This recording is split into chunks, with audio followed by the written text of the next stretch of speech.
We have no. Oh, we didn't have a goat either. I was like, I don't need my button. He'll have the goat, and we didn't have nothing. He's always around. We're a bunch of slackers. Yo, YouTube. Welcome back to Wednesday Night Live with Chuck, Stu, and Adam. We're back at it again. We're all 100% healthy, except Stu's still missing an ear, but there's some things you can't fix. Though. Yeah.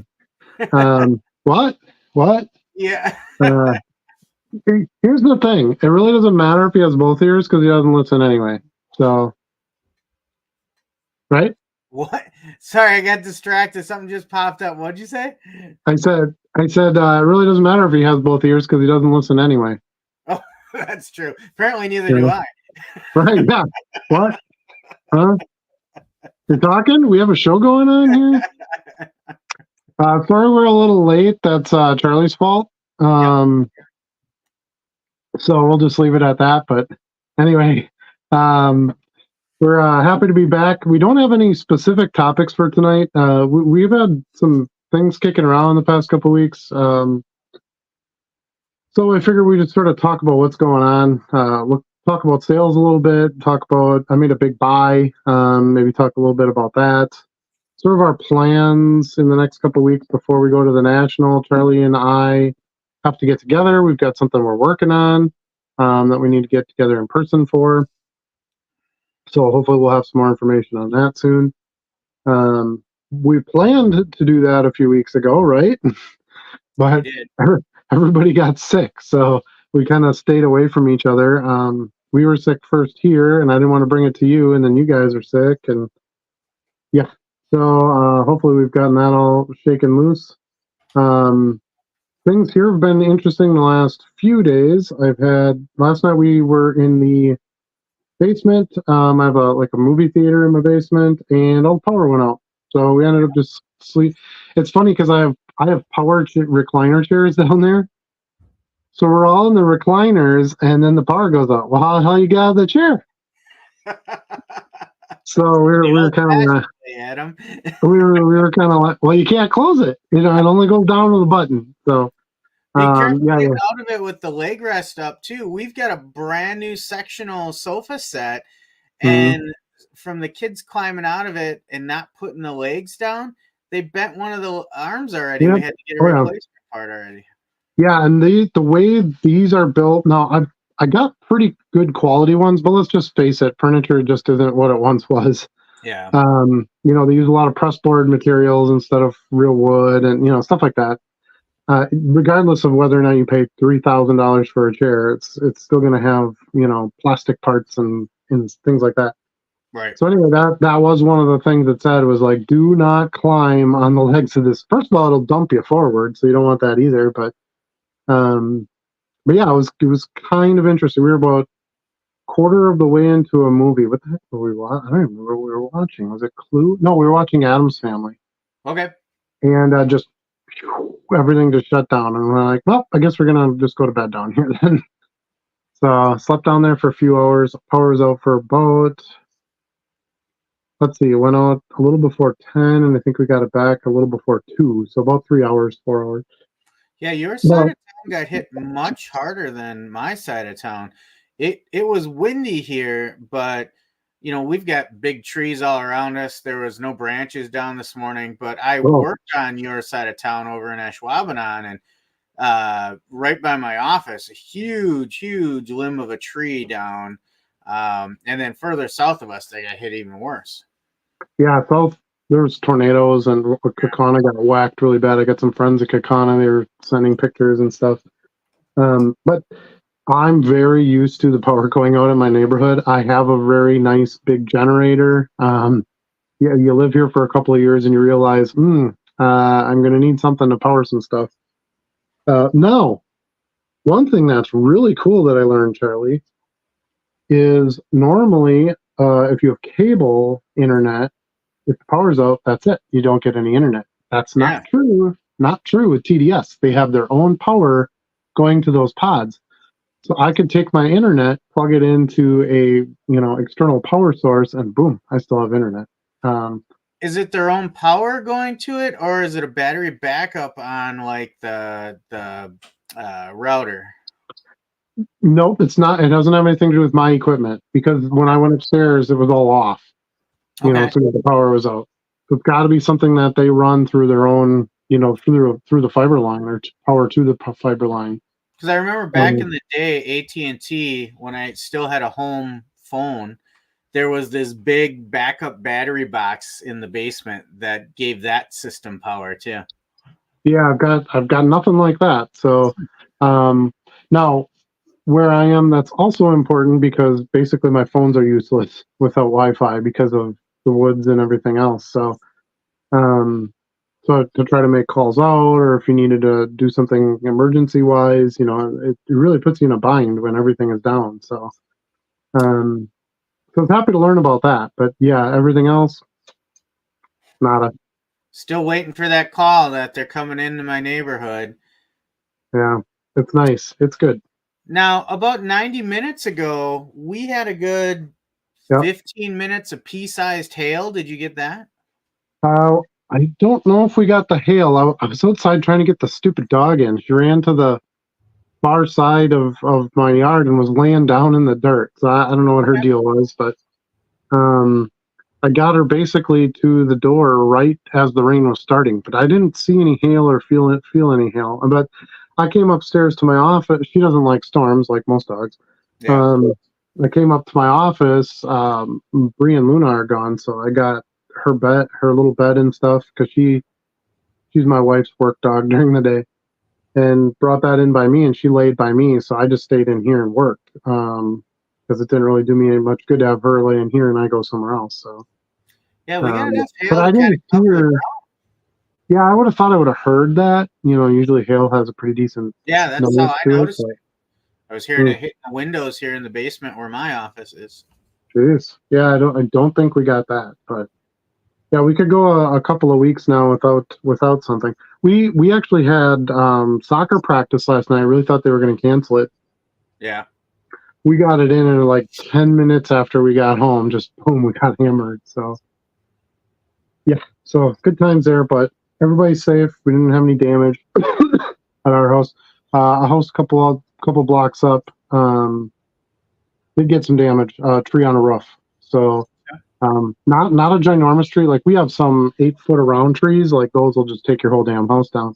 Yeah. This is a little bit smaller tree, so there's some damage and stuff like that. But one of my friends in the area had made the funniest post ever because when stuff like that happens, we had a tornado here last year and it wiped out our entire park and all that stuff. We had to rebuild everything. So it gets pretty rough.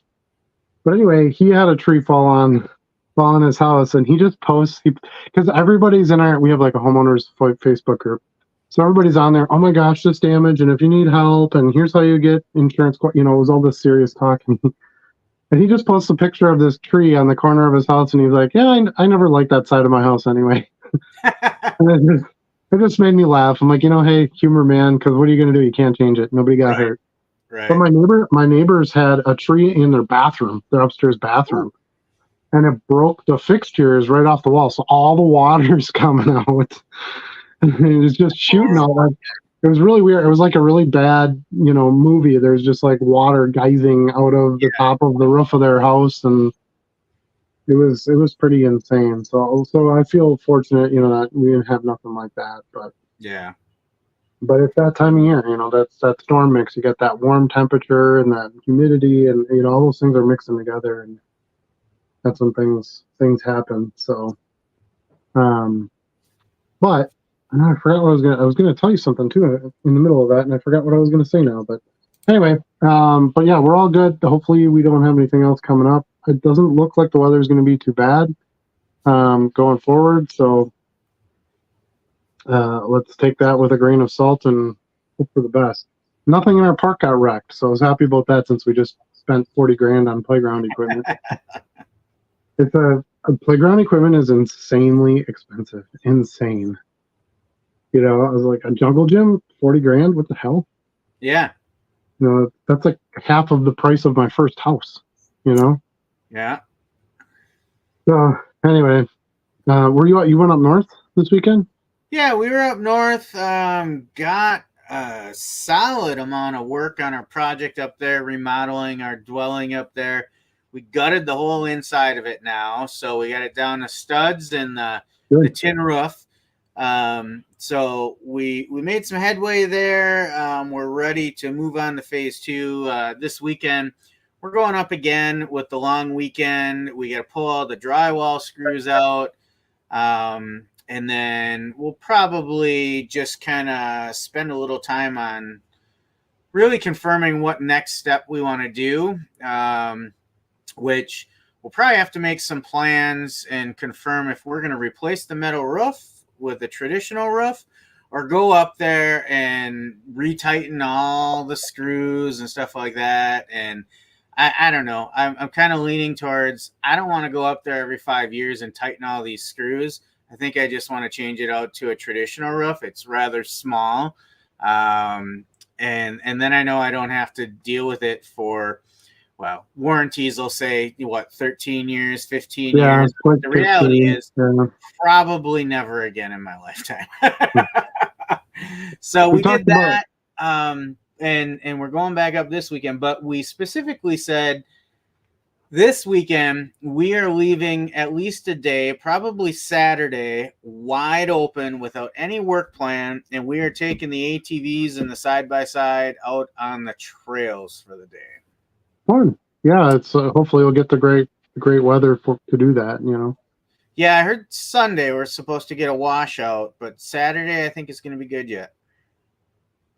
Yeah, and you can't do a roof on a washout either, so Well, we're definitely not doing the roof this weekend. Yeah, we just got to decide what we're going to do with it. You'd be stuck wasting a nice weather day at some point to do that. That's just how that one is. Yeah.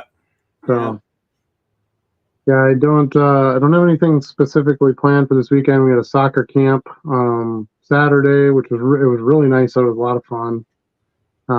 Really enjoying that. I played for 20 some years.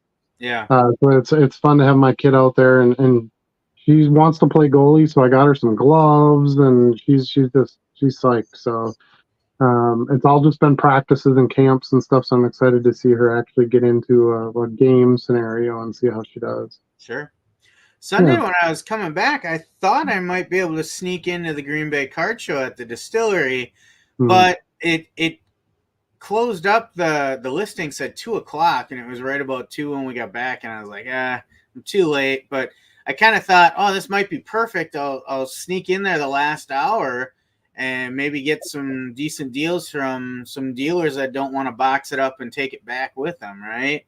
I pretty much bought it all. I bought it all. You bought one table. I bought Calm down. Table and a half.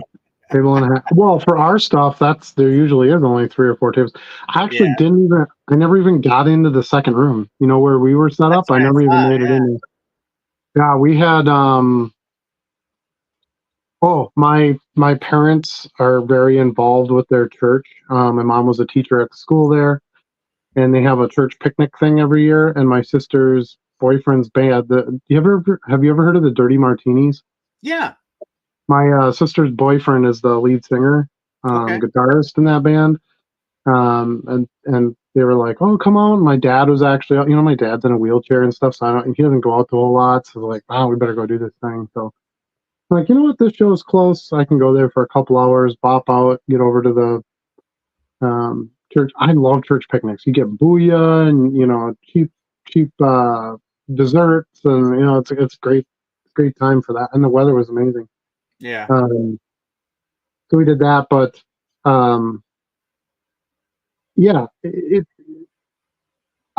was really hoping that I would get there, 20 minutes before 9, quarter to 9, because you can usually just walk in and shop. The start time is not really relevant at those shows. But the stupid SoCom marathon was going on. And so I kept running into all these police, roadblocks and stuff like that. I ended up having to drive through a few parking lots, and I parked at the hotel across the street. And, it was actually quite a hassle considering it was so close to my house. I saw that. I forgot that was going on as well. I would have ran into that had I made it over there. Yeah. And I tried to cut down as many roads as I could, like going through parking lots to go through police barricades, but you certainly don't want to go on to like the actual route. You don't want to drive. You don't want to drive into runners or anything. So, yeah, so it got a little interesting that way. But once I got in, it was great. One of the dealers that I bought a ton of stuff from at the last show was there. He had his boxes refilled, so I was excited about that. And then yeah, I went down a couple of aisles, and boom, I found some value boxes that I wanted to take a peek at. Started making a stack, and the guy just threw me an amazing deal. Unfortunately, I didn't get the deal he threw me on camera. I don't, for whatever reason, I must have stopped the video at some point. I started digging through the box. Usually, I don't film that whole thing. Try to conserve some battery and whatever. And I don't want to show you like a whole hour of digging through 5 monster boxes. But I didn't turn it on until after we had already kind of made the deal. But yeah, it was good. It was good, and I used Venmo for the very first time, so that was did something you? too. I did, yeah, Nice. yeah, because I had spent most of my cash, with that first dealer, and I was just going to pick up a few other things, kind of finish out my cash. Yeah. And then this one was a little bit above what I would have left, so couldn't pass it up. It's way too good a deal. So You should have asked him if he would have took some Bitcoin. right. Well, I was going to send them PayPal, but I didn't have the balance in my PayPal account right now, so I would have had to pay the fees and everything else. I'm like, when you're looking at $450, the fees are kind of significant. So I thought, you know what, I'll just do it through the Venmo and save myself that way. So Yeah. Worked out really well. Worked out really well. And now I have it. And we get asked that a lot at shows, people buying, do you take Venmo? Or, if I want to buy something and don't have cash, most of the dealers want Venmo. So I figured it was about time that, I kind of had that set up and ready to go. So we sort of got a couple things accomplished there. At our last show we were selling at, I actually had one transaction. I let them pay through Venmo. Sure. Yeah. So, now I have Venmo, I have PayPal. I can accept credit cards through my Square. Now we do dime boxes, so we don't get much call for credit card payments, but your cash will still be dominant. But at least it gives me some avenues, if somebody doesn't have the cash. Now I remember what I was going to tell you when I got stuck earlier, talking about the weather and things like Atom Bomb PC collector. Yeah, that too. By the way, keep those. I bought the Atom Bomb Tiki just because the Tiki Steins. I collect some of the Tiki Steins. Yeah, and that one actually came with an Atom Bomb Tiki card. It's like my favorite. It's amazing.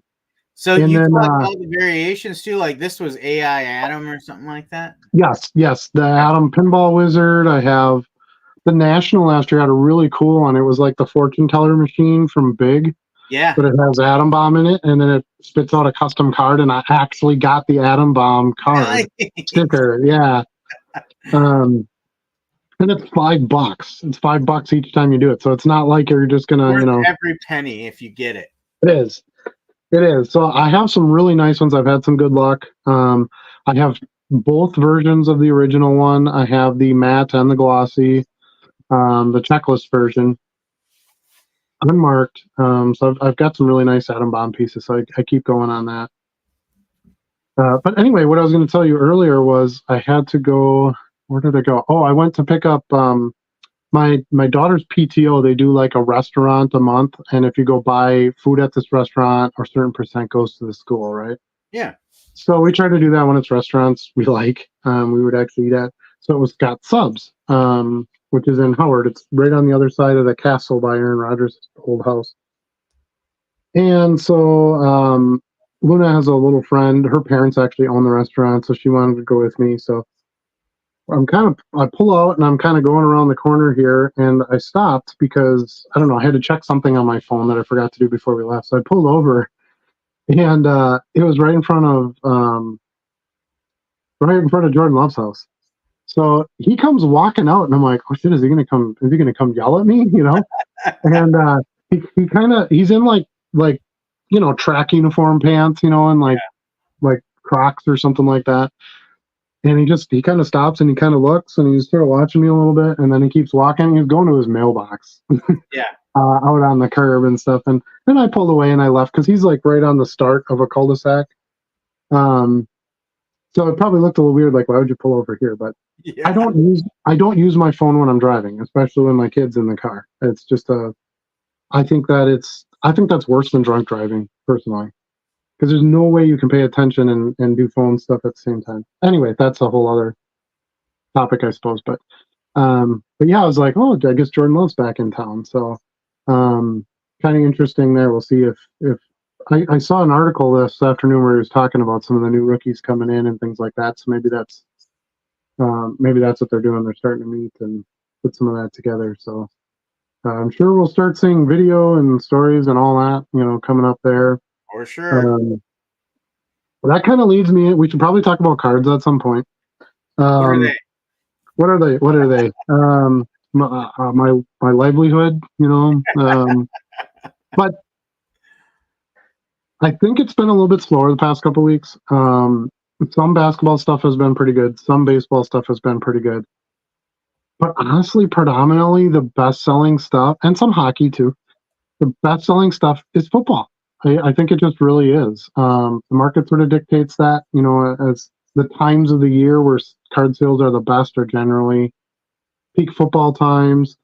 And I think we're kind of coming back to that now. I've sold quite a bit of football in the last couple of days, even above what I was before. So I think we're starting to make that climb back up. So if you guys are kind of, have seen your sales decline a little bit in the last few weeks, I think we're on for that ride back up, hopefully.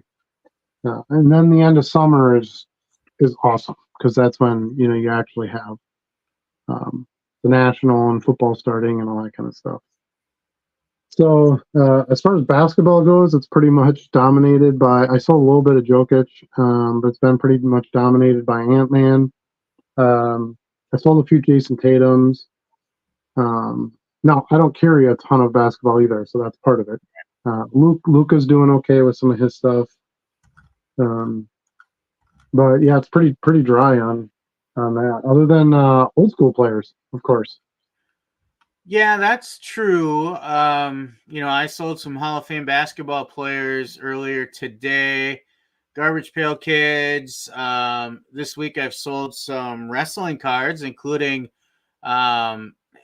what I find ironic is I sold an auto card of Moose, who I don't even remember him. I think he was on TNA Impact.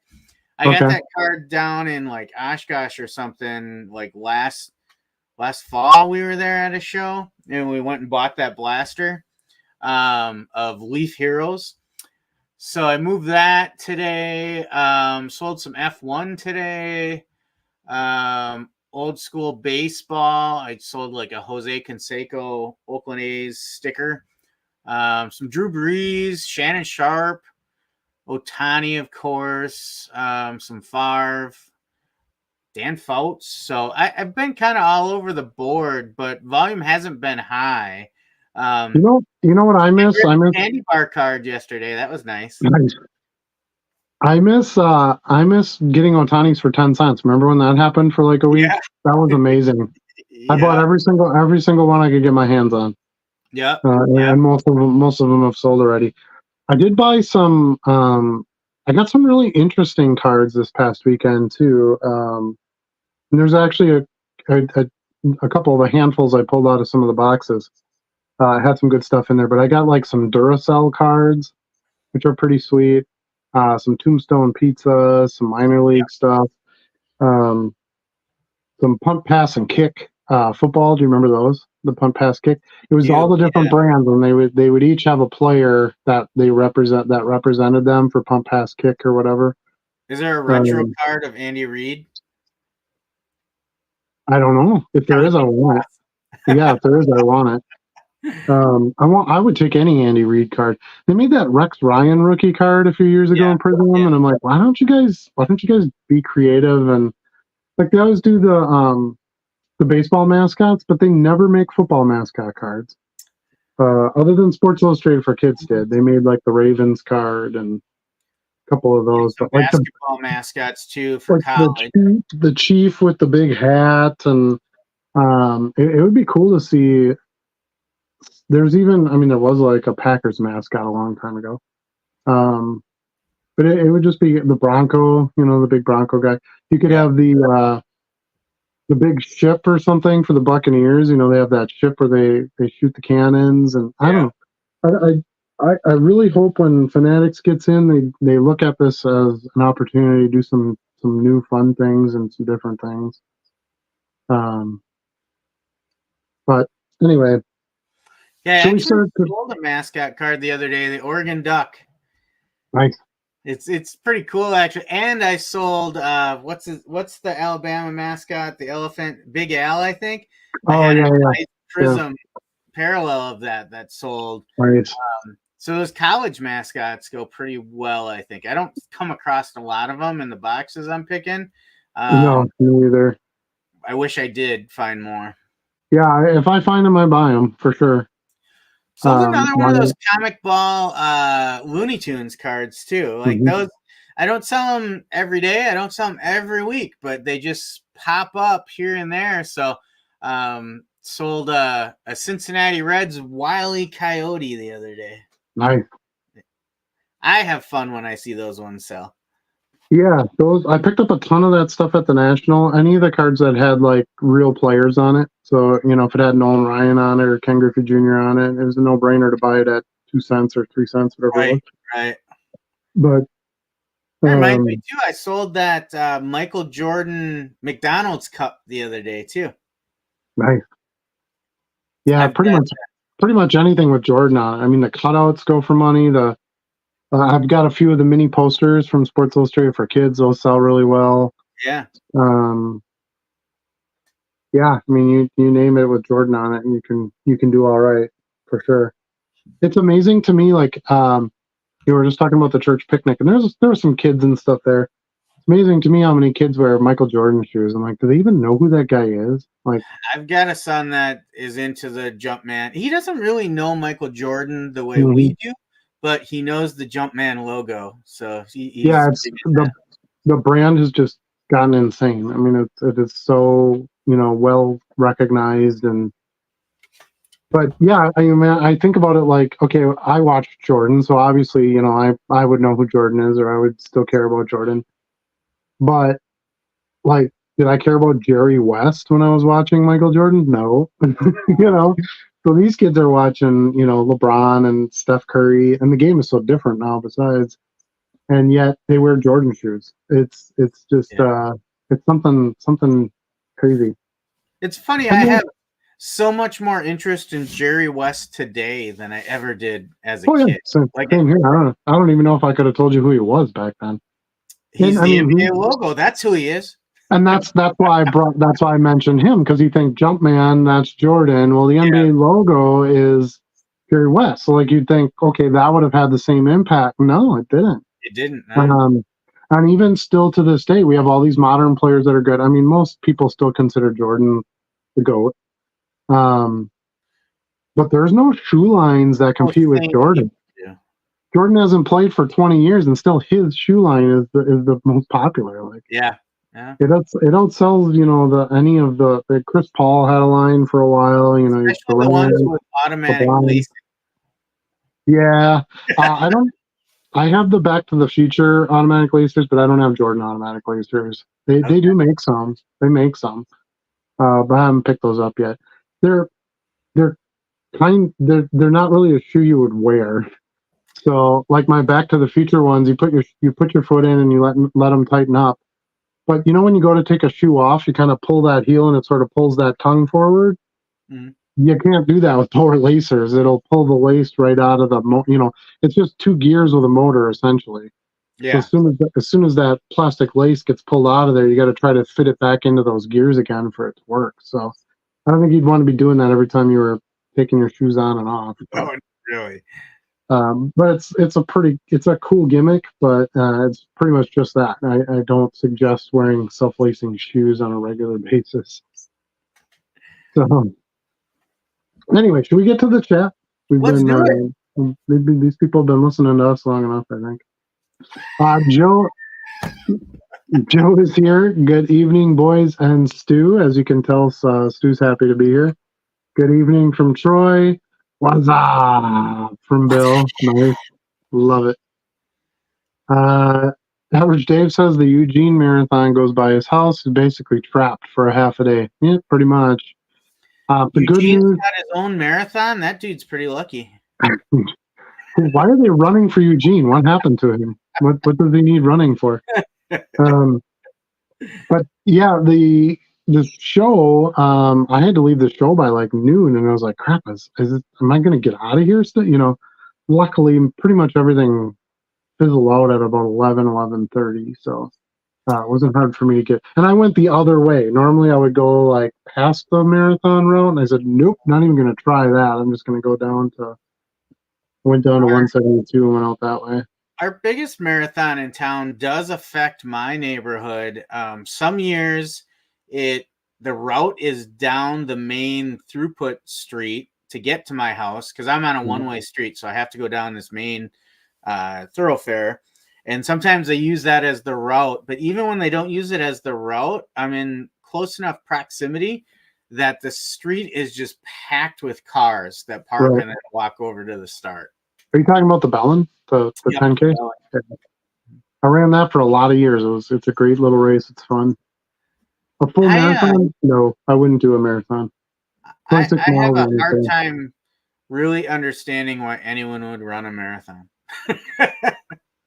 Yeah, a full marathon. That's like you can't just go out and run that. You have to train, and pretty much anyone in decent health that is clear to run could run a 10K. It's it's not that bad. It's about an hour's worth of running if you run it at a medium pace, if you will. Was that like 4 miles or something like that? It's 5.2 miles, I think, or 5.3 miles. It's kilometers, whatever 10 kilometers equals in miles. But it's fine. I've done it. I did it for quite a few years in a row, and I ran the whole thing. I didn't walk or do any of that. But you start getting up to that, even a half marathon at 13 miles. You're carrying water, and you have to worry about cramps, and like there's some bigger things going on there. And to some degree, I actually don't believe it's very good for you to run that far. It's just so hard on your shins and your joints and things like that. And I mean, there's lots of people who do it for years and years and years and years and stay okay with it. But no, I don't. Nope. I'm a short guy. And you're correct. The Bellin does go, very close to your house, if not right past it. So, and that's a really big one because there's so many people who sign up. There's probably 20,000 racers or something that day. Some do the 5Ks. There is the shorter, the half 10K too, the 5K. But most of the runners just do the 10K is not that far. So, all right. Enough of marathons. Who wants to talk about that? Andrew Ziri says, "Good evening, fellas.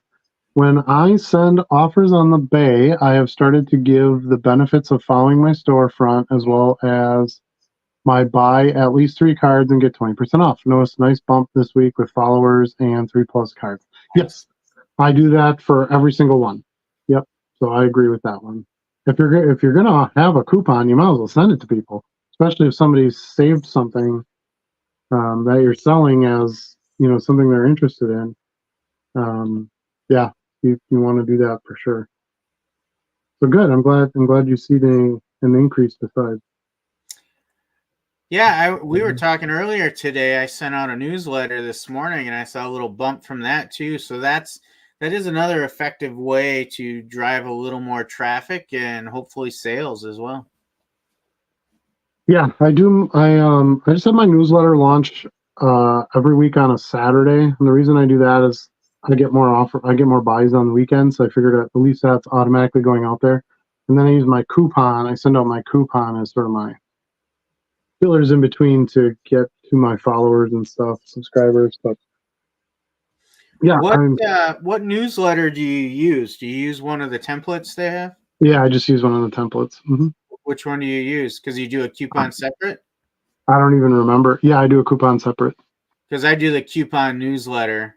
So it's kind of one. Yeah, I don't do that. I do a newsletter and the coupon. I think one features new listings. One is a coupon. I don't remember what the other two are. Yes, and I believe the one I use is the new listings one. I'm pretty darn sure. So, New listings. yep. Average Dave says that Andy Reid video of him in punt, pass, and kick is crazy. He's like 3 times the size of the other kids. Yeah, how old was he? He was older in that, wasn't he? Like right at the age limit. Maybe 13 or something like that. I thought he was like 15, and I thought the max age was 16. I don't know. I haven't looked at that in a super long time, but I know exactly what he's talking about with that video. It was kind of interesting. It was. Lofi Joe says the newsletter, you can choose from new products and collections, coupons, sale event and markdown, order discount, or volume pricing. No, it's the first one that I do. New products and collections? Yep. Nice. Yep, just to throw my new listings out there. And then when you send out a coupon, do you use the newsletter for that as well, or are you doing something kind of? Nope, I have groups set up, and I target the groups based on the coupon. And then there's a send coupon function to those groups. So that's how I do it. And they allow you to do it like every 3 days. So you can do it more frequently than the newsletter too. So, and that works really well for me. I get quite a bump from those when those go out. So, getting pretty close to doing my 50% off coupon, and that's going to start a frenzy. So, big sale. Yep. Reminds me of those mascots versus kids in football YouTube videos. So vicious.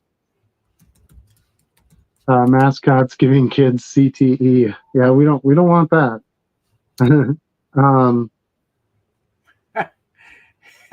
Should we play the Andy Reid video? Yeah, do it. Oh my gosh, let me see here. Put it in here. Throw your extra screen up. Something else we found. Let me get this set up here and share. If you haven't seen this is well worth the watch. It is amazing. I'm going to put my glasses on so I can actually see it. Here we go. I've seen it a few times, but it's been a long time since I've seen it. There it is. Let's take Average Dave down for a minute. Yep. And let's give it a play. Can you hear it? Yeah. There he is. Old number 34.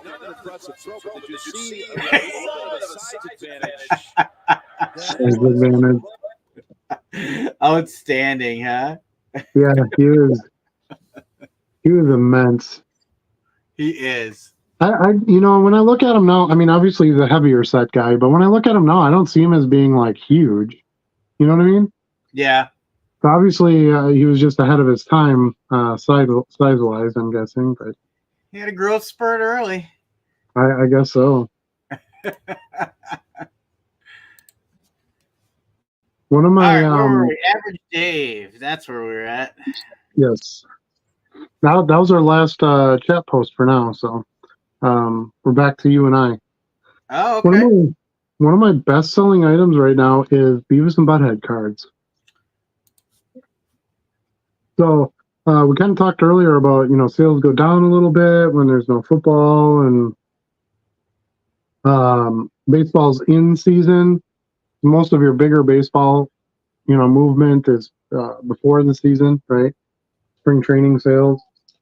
And then sort of cycles back to football. And, hockey and basketball have their places in there to some degree too. But I don't do a lot of hockey. I don't do a ton of basketball. What I do to fill my sales in those times is non-sport, because non-sport doesn't have a season. So just a kind of a sidebar on that's how I kind of make sure that I'm going to get sales no matter what, is I have that stuff's always available. And it's a good time for me then to go buy that stuff. Right now I'm buying football as much as I can because it's before the season. Start getting a jump on some of that. Even the college players. buying some Ohio State receiver cards and things like that. Yeah. This is the right time to do it. Shedeur Sanders would be another good one to buy. Yeah. Um, try to, as far as your buying goes, try to get some of that stuff now before that hype kicks in. That hype cycle is a beast. It is.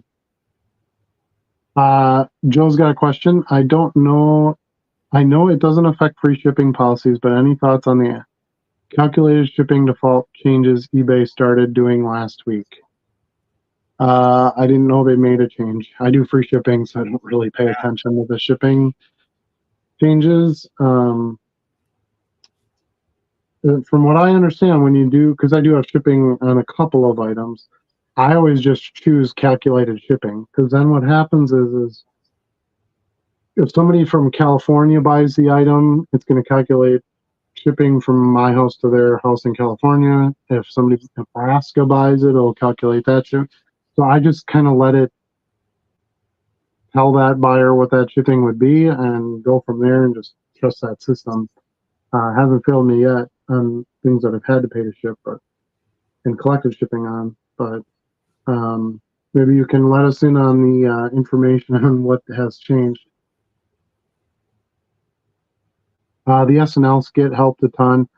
Yeah, that's a good point. I guess at the time I didn't even think about it. Like, oh, my Beavis and Butthead cards are going to sell now because the skit was so amazing. But you're right. That could definitely have some influence on it. What are my thoughts on Game of Thrones cards? So I've done some Game of Thrones. You can definitely sell them. I would stick to the characters that have a following because there's a big cast to that show, and a lot of the characters don't really produce much demand. The other thing is you want to watch on some of those products. When I was buying Game of Thrones stuff, I was looking more for like inserts, parallels. A lot of like there's just the plain sets were super overprinted. It was kind of the time when printing was picking up on sports, and Game of Thrones was so huge. They were just like, let's just print as much as we can and get them out. They kind of did that with Harry Potter too. Harry Potter. You would think Harry Potter cards would be just like printing money, picking up Harry Potter cards and selling them. Even the promo cards can be tough to move. There's just so much of it out there. So I would stick more to Jon Snow and the women, of course. The women in the show sell very well. Try to stick to some of that stuff where there's fans of those characters, and then try to look for something that just adds a little bit of rarity to it. An insert, an auto, a die cut card, a parallel. Yeah, I've got serial numbered card, something like that. I listed about 20 of them so far. I still have more in my not listed box that I haven't gotten to, but I listed 20. I've sold 4. One was an auto of kind of a side character, wasn't one of the main. I sold some Daenerys. Yeah, that's who I was thinking of, Daenerys. I couldn't remember the name. I've never seen the show, so yeah. I don't really know the character. I mean, I know which characters matter, like which ones were naked on screen, basically, and which ones were started around the beginning of the show to the end of the show, that kind of thing. But if you know that market really well, trust your gut and kind of go from there. But base cards, I've had some, and they don't do very well at all. Now, over time, like 10 years from now, will they sell well? Probably. But you're going to, if you buy them now, you're going to have to hold them. And I would tell you, share a little bit of my sales data. I think there was a promotion on this because I had one buyer buy 3 of the 4. And the lowest card they paid for, which was a base card, was $248, just about $250. The others went for over $3. The auto card went for just under $26.99. That was a Keisha Castle Hughes blue limited edition auto, and that was a separate buyer for that. So there is a market. If I list the rest of those, I could probably sell a few more. But to Adam's point, I think it's going to be mostly the major characters and stuff. Now that makes me think I actually know where that box is. I'm going to go grab that quick. No, I'll tell you, along the lines of Game of Thrones, what does sell really well is Lord of the Rings cards. And I think one of the big reasons for that is, it's got age now. Those cards, those movies came out in the early 2000s, I believe. So those cards have aged a little bit. Printing wasn't as high then. It's some really cool like foil inserts. Fleer was still around then. And so if you're looking for something that kind of along that sort of genre, the Lord of the Rings even base cards, promo cards have done very well for me. Inserts, those stained glass cards are awesome, Charlie. Yeah. For Lord of the Rings, those have done really well for me when I picked them up. So if I saw a box of base cards of Lord of the Rings and base cards of Game of Thrones, I would be more apt to buy the Lord of the Rings card Definitely. at this point in time. No, if I was just looking for a box of some stuff to buy and put aside, because I think there's going to be another show or something, right, for Game of Thrones. At least they've been talking about it. Yeah, so there's already been one spinoff, and then I don't think it's been back since COVID. But I heard they're in the works of another one. So new shows can help bump that. I've sold a ton of Garfield in the last few months. I knew there was a new movie coming out, so I picked up a bunch of the what did they call those? Tech Chrome or Chrome, but they're spelled differently. Krome is what they call them. Yeah, I got a lot of non-sport Chrome stuff. Picked up a bunch of Garfields that way. Somebody just bought 3 Chrome Garfield cards for me for $27. So they sell for good money besides. So yeah, you just kind of have to, when you're looking at non-sport, especially if it's shows, movies, characters, try to get on ones where they've become popular again and there's some new relevancy, or the cards are a little bit older, and they've had some time to mature. Older Batman stuff does really well. Older Superman hologram cards, from the 90s. That stuff's all hot again. That's probably the better path to take than Game of Thrones, which hasn't really aged enough yet. I would agree with that. So, and I'm basing that on my own experience. I mean, if you've got a great Game of Thrones, customer following, then hell, buy the hell out of Game of Thrones and keep selling them. You gotta go with where your bread gets buttered. Colorado Trucking has joined us. I think this might be your first time on the show. Welcome. I just watched your pickup video. Got some really good Frank Thomas in that group. Yeah, one of the things I really try to do, especially when I buy bulk, is I try to throw in some players I haven't really tried before as I'm expanding my store, and I'm not just doing the obvious players. The last year, kind of around the national time, actually, I'd started picking up. I'd seen some decent Frank Thomas inserts in quarter and 50-cent boxes, and I loved Frank Thomas when I was a kid. I had an autograph card of his, that I bought as a single, and the Big Hurt, and he was awesome. He's a Hall of Famer, so there's that. That always helps. But yeah, there isn't like a huge resale market for him, so I feel like I'm able to get some nice pieces of his stuff for good prices in discount boxes, value boxes. So I've been picking more of that up, and it's kind of funny you mentioned that because I just shared this in the Discord. I just listed some Frank Thomas cards a couple of hours ago, and like 1 or 2 of them sold instantly, like within 5 minutes of me listing them. So they're not even going to hit my drawer. I'm going to pull them and ship them tomorrow. So there's definitely a market for his stuff. I'm trying to build on my catalog of him. I think the best way to get sales, especially multi-card sales, is to try to build a catalog of that player, or of that team, or of that sport. Because the more cards you have, the more likely you are that somebody's going to want more than one card, and it does a couple things for you. It keeps you from selling one card, which we know is not the best for your expenses. Yep. It also helps your customers, because now they can go, oh, he's got a coupon. If I buy 5, I do this. Well, here's 5 really cool Frank Thomas cards, and I collect Frank Thomas that I can put together, and I can save 25% on this. Now you get a 5-card order, which makes you a lot more money. They get 25% off. You ship one package and you're done. So I encourage you to try some players. I bought some Topps Chrome Jaromir Jagr this weekend, ironically enough. You don't see a lot of Topps Chrome hockey, at least I don't. No, not Chrome. Yeah. So, good product. That's a player that I've sold lots of Sports Illustrated for Kids cards. That's how I test a lot of players, is if their SI Kids cards sell. So I picked some of those up.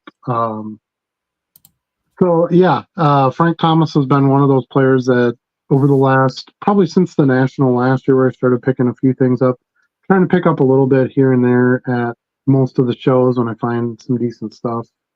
Try not to force it.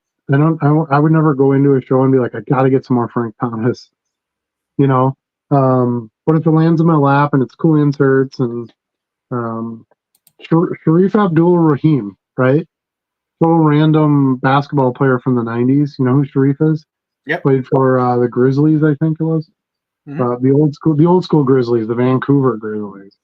But I had gotten some rookie cards from him, just because I had a box buy and there was stuff in it, and they sold really well. So I'll pick up some Sharif stuff once in a while, as weird as that is. You can find like numbered rookie cards in 25-cent boxes, that's Frank's been definitely one of my baseball players I've taken some extension on. It's funny one of how my- some of those great players just don't command that much for sales. Like that's always the piece that's been interesting to me, is on-field success doesn't always equate the way you would think in card sales. Well, it's a lot of it has to do with out of sight, out of mind, right? Like, when's the last time you saw Frank Thomas? He doesn't do commercials. He doesn't do Nutrigenics commercial, man. Come on now. Those are still playing. He's not a giant. He was a giant person, but he was not a giant personality. There's really that's tough. With some of those players, he was a good baseball player, but he was just a baseball player. Like, he didn't have any, like, think about Ricky Henderson, right? Ricky Henderson had this cool personality. He always wore that long dangly earring. Talked in the third person. Yeah, talked in the third person. Yeah, he gave great interviews. He would steal like 6 bases a night. It was insane. He did something nobody else ever did. Name something like that for Frank Thomas. There's none of those things. He hit some good home runs. He was an all-star. He played for many years. He is in the Hall of Fame. He's definitely worthy of some investment, but he's not going to be on the top of everybody's list of players to buy. So, but now here's another player. Speaking of the White Sox angle, there's a big White Sox fan base. I had bought some Paul Konerko last month. I found some like chrome colored refractors and stuff like that, cheap, 20 cents, 15 cents, whatever. I picked a few of those up. I've sold some of those already. So I'm going to pick up some more Paul Konerko for the right price. It also allows you, when you're digging through value boxes, to not be like, okay, I need Jeter and I need Brady. And now you go through the whole box and there's no Jeter or Brady in it. Well, now what? You have no opportunity anymore. It allows you to sort of expand that out, get more bulk. Should allow you to get some better pricing and keep the show going. But I will definitely continue to buy and resell Frank Thomas. The other thing I love about Frank Thomas is he was at the peak of his career in the years I like to buy the most for sports cards. So, because he came in 92 or 93, I think, and or maybe it was 1990, because it was that first year Leaf set. Remember, with the gray stripes in the corner? Yeah. That was his rookie card, and that was hype because that was Leaf's first set, and everybody was overspending on those cards. But anyway, so 1990 error card too, right? With no name or something like that. Yeah, 90 tops. Yep, you're right. Yep. So that's my favorite era of cards. So he's got some really nice 96 inserts, 97 inserts, 98 inserts. You know, he was a big player at that point. So he made it into all the more rare insert sets. He's got some good parallels, some nice numbered cards. So that also works for me because he lands right in my wheelhouse for the stuff I like to buy and sell. And he has a good market. Like, you can buy, if it's a Fleer metal insert, you can pretty much buy any player and find a buyer for it because metal is so popular. You know, so you can expand on that instead of, well, I can only buy Nolan Ryan, I can only buy Derek Jeter, I can only buy, no, you can buy Frank Thomas cards of those good sets. Because there's so many set collectors and people that just love those cards. Like a Frank Thomas PMG, that would be amazing, right? Yeah, I don't have a lot of them. I think I'm sure I'd find some in my ready to list box. Right now, I've only got one listed, Stadium Club, because you know how I love Stadium Club, and it's a base. But if I came across a gold label of his, I would pick it up in a heartbeat, or something like that. The ones I sold today were Unleashed. The Unleashed ones where it's got like the animals in the background. Yeah, I picked up a new one, like a new year. It was 2021, I think. I already had a 2020 listed, and then there was another Frank Thomas insert. I can't remember which one it was, but I sold all three of those to one buyer. And that's what I'm talking about, where when you make that expansion, now you can get a buyer because they can get more cards from you. They can get a discount. You can get a better return. It's pretty rare now that I sell one card. Unless it's a more rare card or something like that. Most buyers are coming in and they're picking out a few things. Another player that I'm going to expand on, I don't want to give away all my secrets here, but George Brett. I've been selling a lot more George Brett lately. Those early 80s, like Donruss and Fleer sets are awesome. Yeah. You can buy all kinds of, Hall of Fame players pretty cheap, in those years. And there's a decent market for them. Again, it's not just Nolan Ryan and those guys that are obvious. Randy Johnson has also been a decent seller for me lately. Okay. And I always kind of stayed away from his stuff because I'm like, who wants Randy Johnson cards? But the Smoke and Heat inserts kind of turned me that way because I got all those Smoke and Heat inserts for free. Remember, I got like 10 or 12 sets from the card shop for free, and Randy Johnson's in that set. So I listed all those and like sold one, sold another one. You get that algorithm after that first sale, and I'm like, oh, Randy Johnson stuff does okay. So I had some 89 Upper Deck. I think 89 Upper Deck is his rookie card. Sold a couple, got a couple of those at a decent price. Listed those sold. And, so now I feel like that's a player I could pick up some decent stuff of. And again, rookie in 89, so he's got all those 1990s awesome cards, out there. George Brett was kind of hanging it up in the early 90s, so that's why. Okay, well, I would love, I want to add some more George Brett stuff, but I want like those early 80s, like basic crappy looking cards, like they're just great. But like the silver shoe cards of Ricky Henderson and him with the stolen base with Lou Brock. You remember that card on Upper Deck where it's got the number written on the base? Yes. They're each holding the base, and like there's just all those awesome, those comic drawn type cards of like big head caricature cards of different players, and there's just some cool stuff out there that they're not expensive. You should be able to find those in dime or quarter boxes, but there's a market for them. You can resell them for more than a quarter. Yeah, I grabbed some George Brett early on. I grabbed one out in that Eau Claire show too, I think, because the oldest one I have is an 87 Fleer Star stickers, and then everything else is the 2000s or newer. And I've sold a few. It's definitely not a big seller, but they sporadically keep going out. Yeah, I mean, I started with Cal Ripken a while ago, and then I added Chipper stuff, and then those guys all sell really well. I can barely keep them in. I don't buy a ton of them, but what I do buy, I can barely keep in stock. So you just gotta. For the first few years you're doing this, you honestly shouldn't be making much money. You should be just constantly building on your inventory, getting to a point where you can get some real orders. Some 30. Like my average order size is probably like $25 to $40 now, and some much bigger than that. I've had lots of Derek Jeter orders where it's like $200 of Derek Jeters. That's what you want. You want that. You don't want $1.50 sale, $1.50 sale, $1.50 sale. You're going to be burning that candle pretty hard for hardly any money. And it just takes time unless you're out buying, 1,000 card lots of some of these players. Pumping that kind of capital into it up front. You probably just don't have that in your like you're more like Charlie. Well, I've got 2 Frank Thomas and I've got 3 George Bretts. There's nothing wrong with that. Everybody starts somewhere. I started that way too, other than my Favres. I have 20,000 Favres, but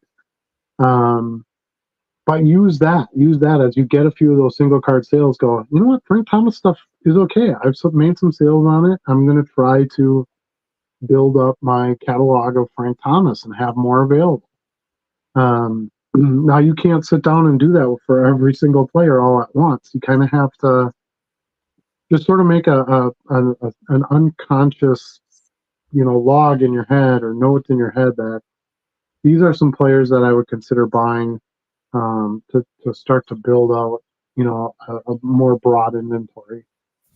Non-sport, you kind of do the same thing. It's like, oh man, what shows did I like when I was a kid? Or I'll just type in non-sport and I'll be like, oh man, they made cards of that. I got to buy those, and just buy chunks of different shows and different, pop culture things and music and whatever, and keep building on it, and you'll get it. To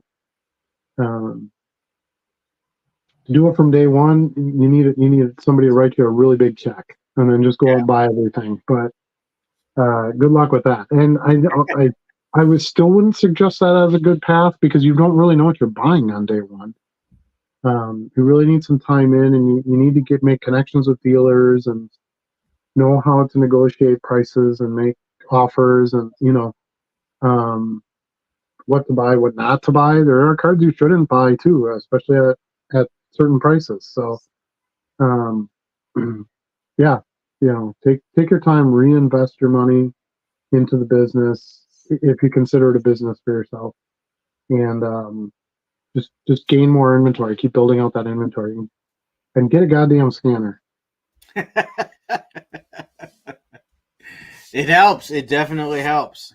I have all my shinies to list yet from that first dealer I bought from this weekend, but all my paper cards just scan. I got all those done within probably 2.5 hours this morning. I got them all done. It was probably a good, I don't know, 600 cards, maybe 500-600 cards.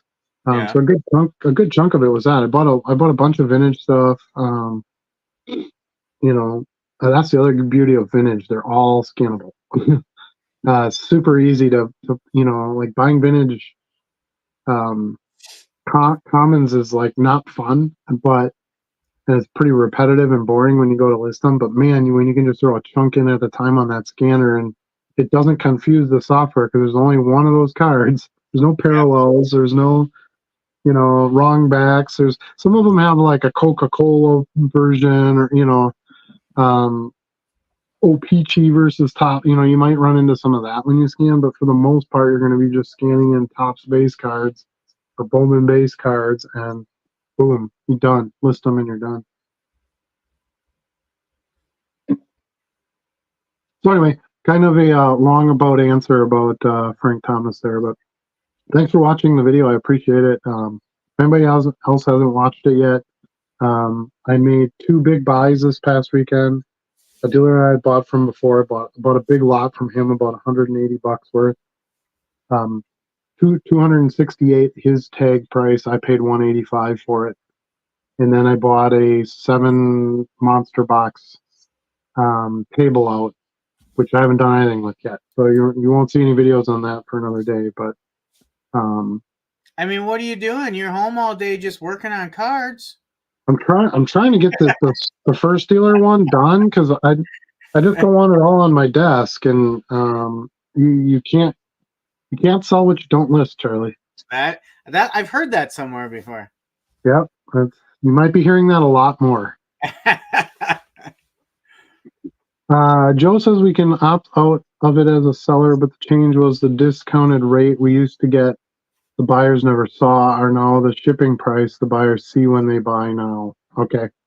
Yeah, I think that I like transparency. If they're going to tell the buyers what things are actually costing, I think that's a good thing. If I'm reading this correctly. Free shipping makes all of this so much easier. Yep. Yep. But it depends on, it depends on what you're selling. If I'm throwing action figures up there, I'll sell other random things, as they come about. I want to charge shipping for that. So, because the sellers who sell that stuff don't do free shipping. So you're competing with, if you're trying to get $10 for an action figure and you're doing free shipping, now you're charging $16 for it, and everybody else has it listed for 10 plus shipping. It's a little tougher to get that sale. So it's different than cards. Cards are so cheap to ship, so free shipping makes more sense. Robert says he had a notice come up on his computer that said it was time to clean my Epson card scanner. Huh. Since I have scratches like crazy, almost to the point where I don't want to use it. Ooh. Yeah, you might want to turn the rollers a bit more. Maybe you missed a spot, or you left some residue on it or something. It's not really maybe scratching the card, but leaving a mark on the card. I don't know. I don't have an Epson, so I'm not quite sure what you're running into, but we clean the Ricoh pretty regularly. I mean, I try to do it at least once or twice when I have it for the 2 weeks, and I get it back to Charlie so that it's decent and clean for him to get running with it, which reminds me I have to clean it. I haven't done that yet. But I haven't had any, other than that very first day when we set it up and we had some streaks from those big league cards, the white printing. Never ran into it since. So I've had a little bit, and it's always just the darker cards, and it's if I remember, it was just the back too. Like I would see some of those white lines, but it's so infrequent, and usually it goes away on its own. Like it doesn't last more than 1 or 2 batches. Right, because it kind of wears off, after a while. I did have a thicker card I tried to put through because I'm like, man, I'll try it, and it racked this thing up. It dug right into it, and the card was no longer useful. I think it was like an Origins football card. Yeah, it wasn't anything of great value. It might have been a $2 listing or something, but it's worth trying some new things. But I'm like, nope, don't do any thick cards anymore. So yeah, I pushed the limits too, and it hasn't worked out. Yeah.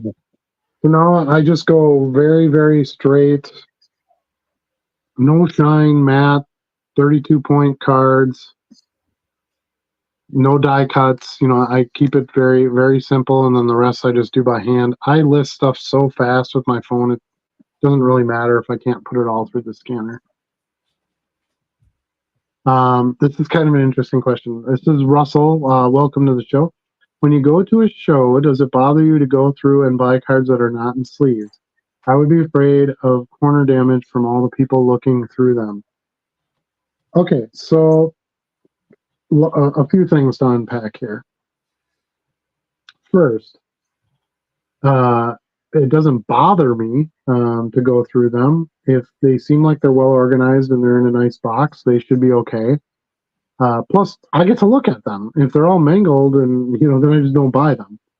And you're not going to dig very far in it. And I'm not going to dig very far. The other thing is, generally, if they're going to be all raw cards, with no sleeves, they're not going to be in a high price box. You're probably looking at 10 cent to 20 to 25 cent cards. So you're not making a big investment in it. A card with a slight corner ding, when you're trying to sell it for $2, is not a big deal in a lot of cases. You can get a buyer will buy that. They're just looking for that card. Doesn't have much value, so the condition isn't quite as important. Then the other question you had in this one, or your comment, I should say, in this was, I'd be afraid of corner damage from all people looking through them. I don't think about that a whole lot because I'm generally getting to the tables first. I'm not digging through a lot of the raw loose cards like at 2 p.m. It would be within the first half hour or hour of the show, and there shouldn't have been too many hands gone through them.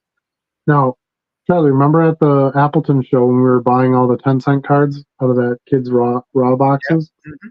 Mm-hmm. And I did go back. You started there right away, but I went back there later, and some of the cards, you can tell some of the cards have been shuffled through, but I didn't find any condition issues with any of them, and I bought a whole bunch of cards out of that. Now, consequently, I bought cards that were sleeved, and in some ways, it's harder to tell if there's damage on it. It's got that little flip in the corner or whatever, and then all of a sudden I get it home, and I'm like, damn it, this corner's turned up, and I didn't see it. So having something sleeved or even top-loaded doesn't necessarily mean it's going to be in better condition. So, and those are generally cards you're going to be paying a bit more for besides.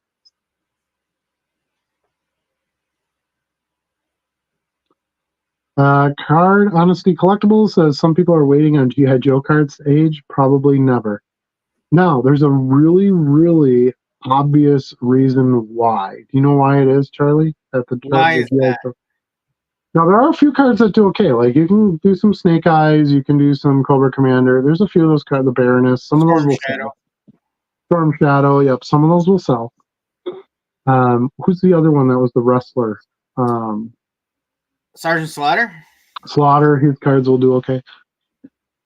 The reason that those cards do not have any secondary market is there's just too damn many of them. There's so many of them that people are using the packs to be fake packs in Pokemon boxes.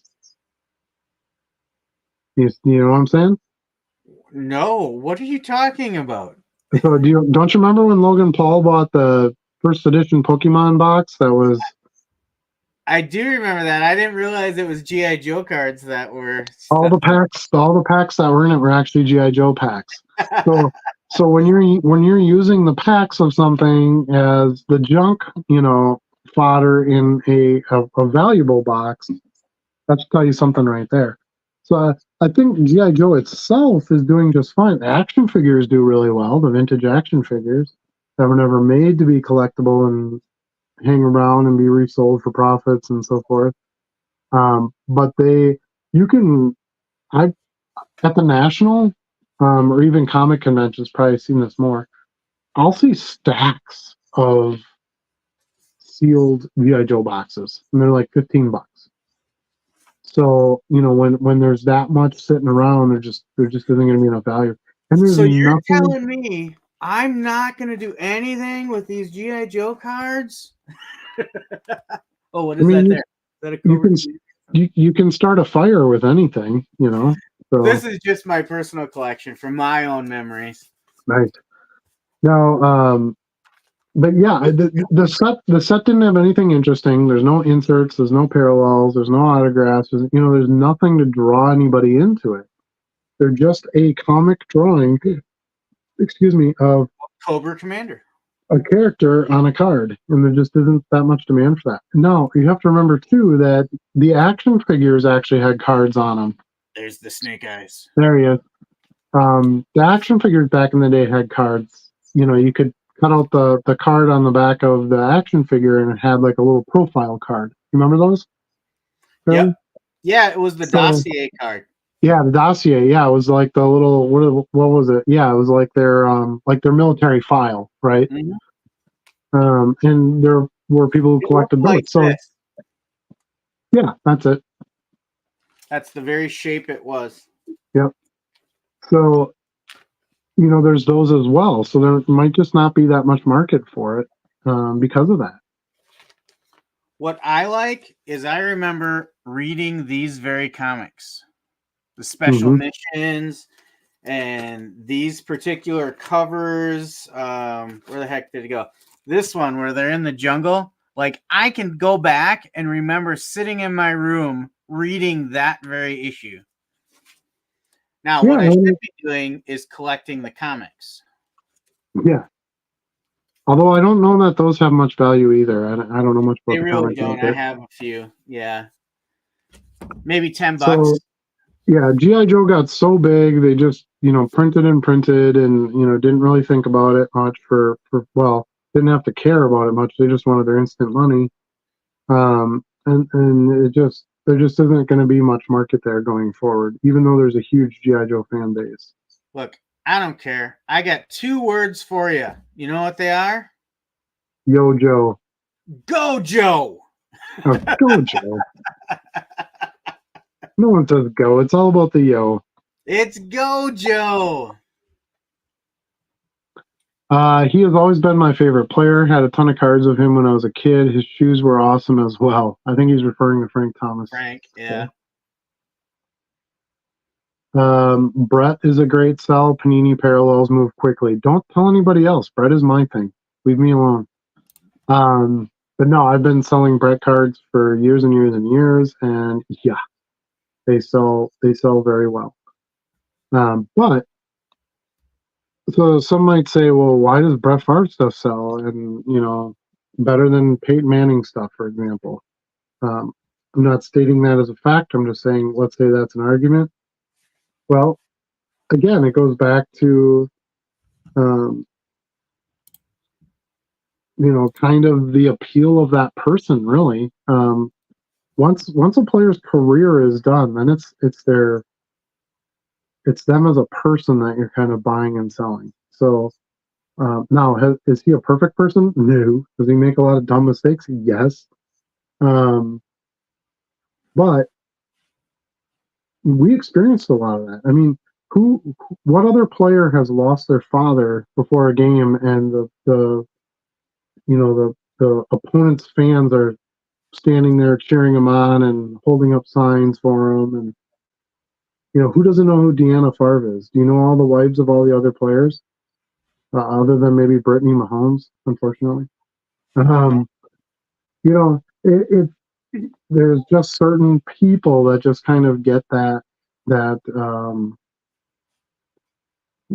maintain that following, and people like them. They like watching them. They, his love of the game, and he was a gunslinger. It was Heart Attack City every week. You were either going to win by his toss or lose by his toss. He won a Super Bowl. I mean, I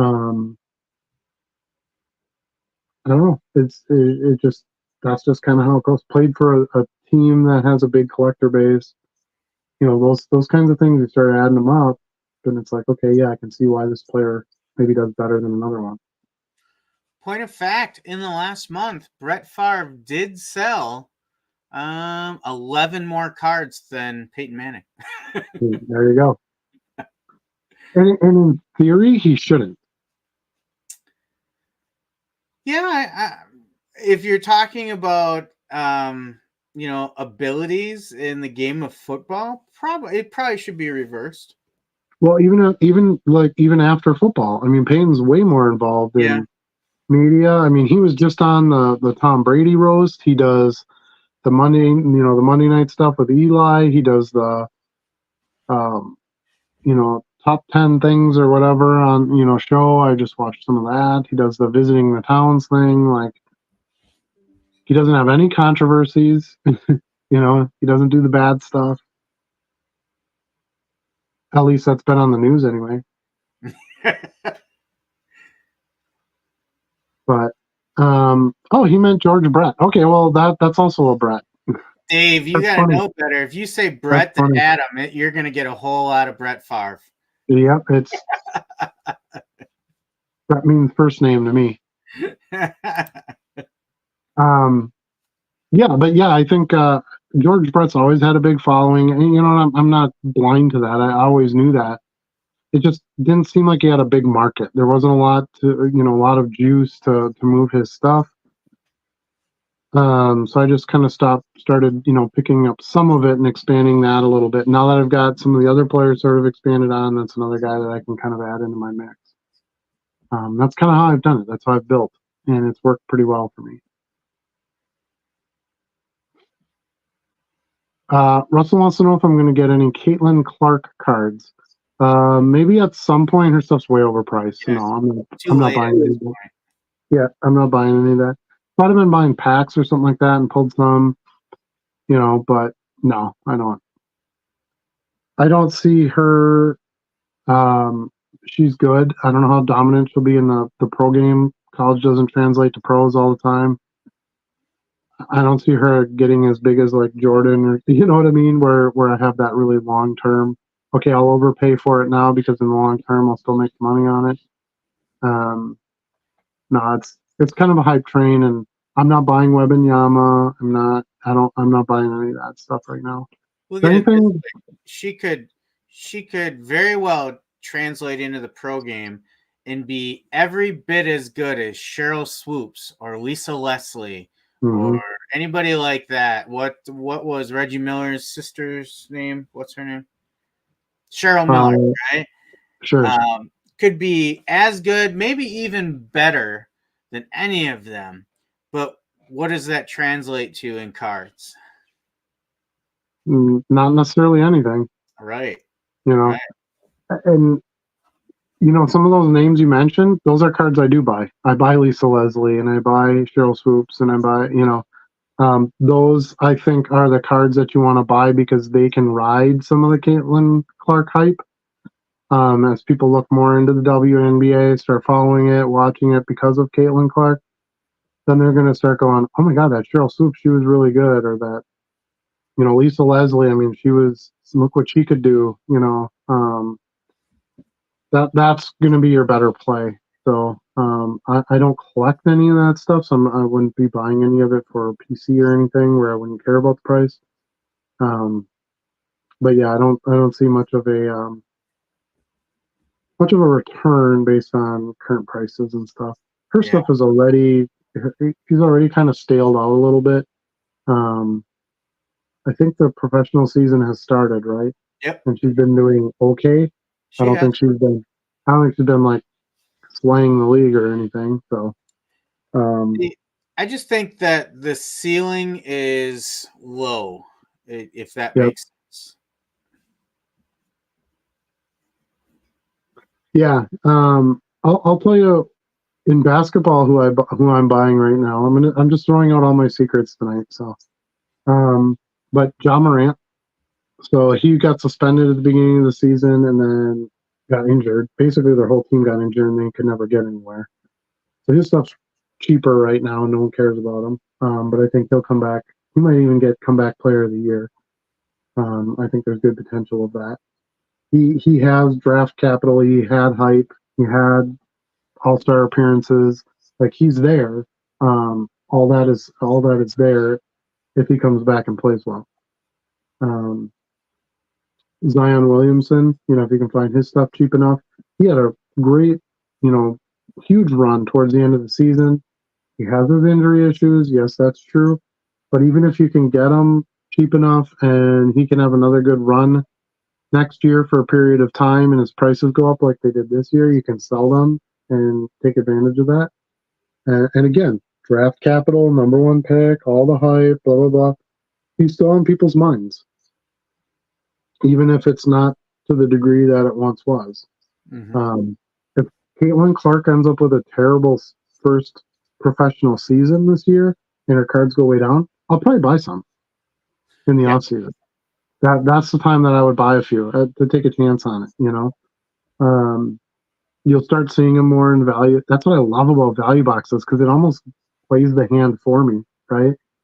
I've been finding Zion Williamson like rookie cards in like 50-cent boxes. Sure, I'll take that.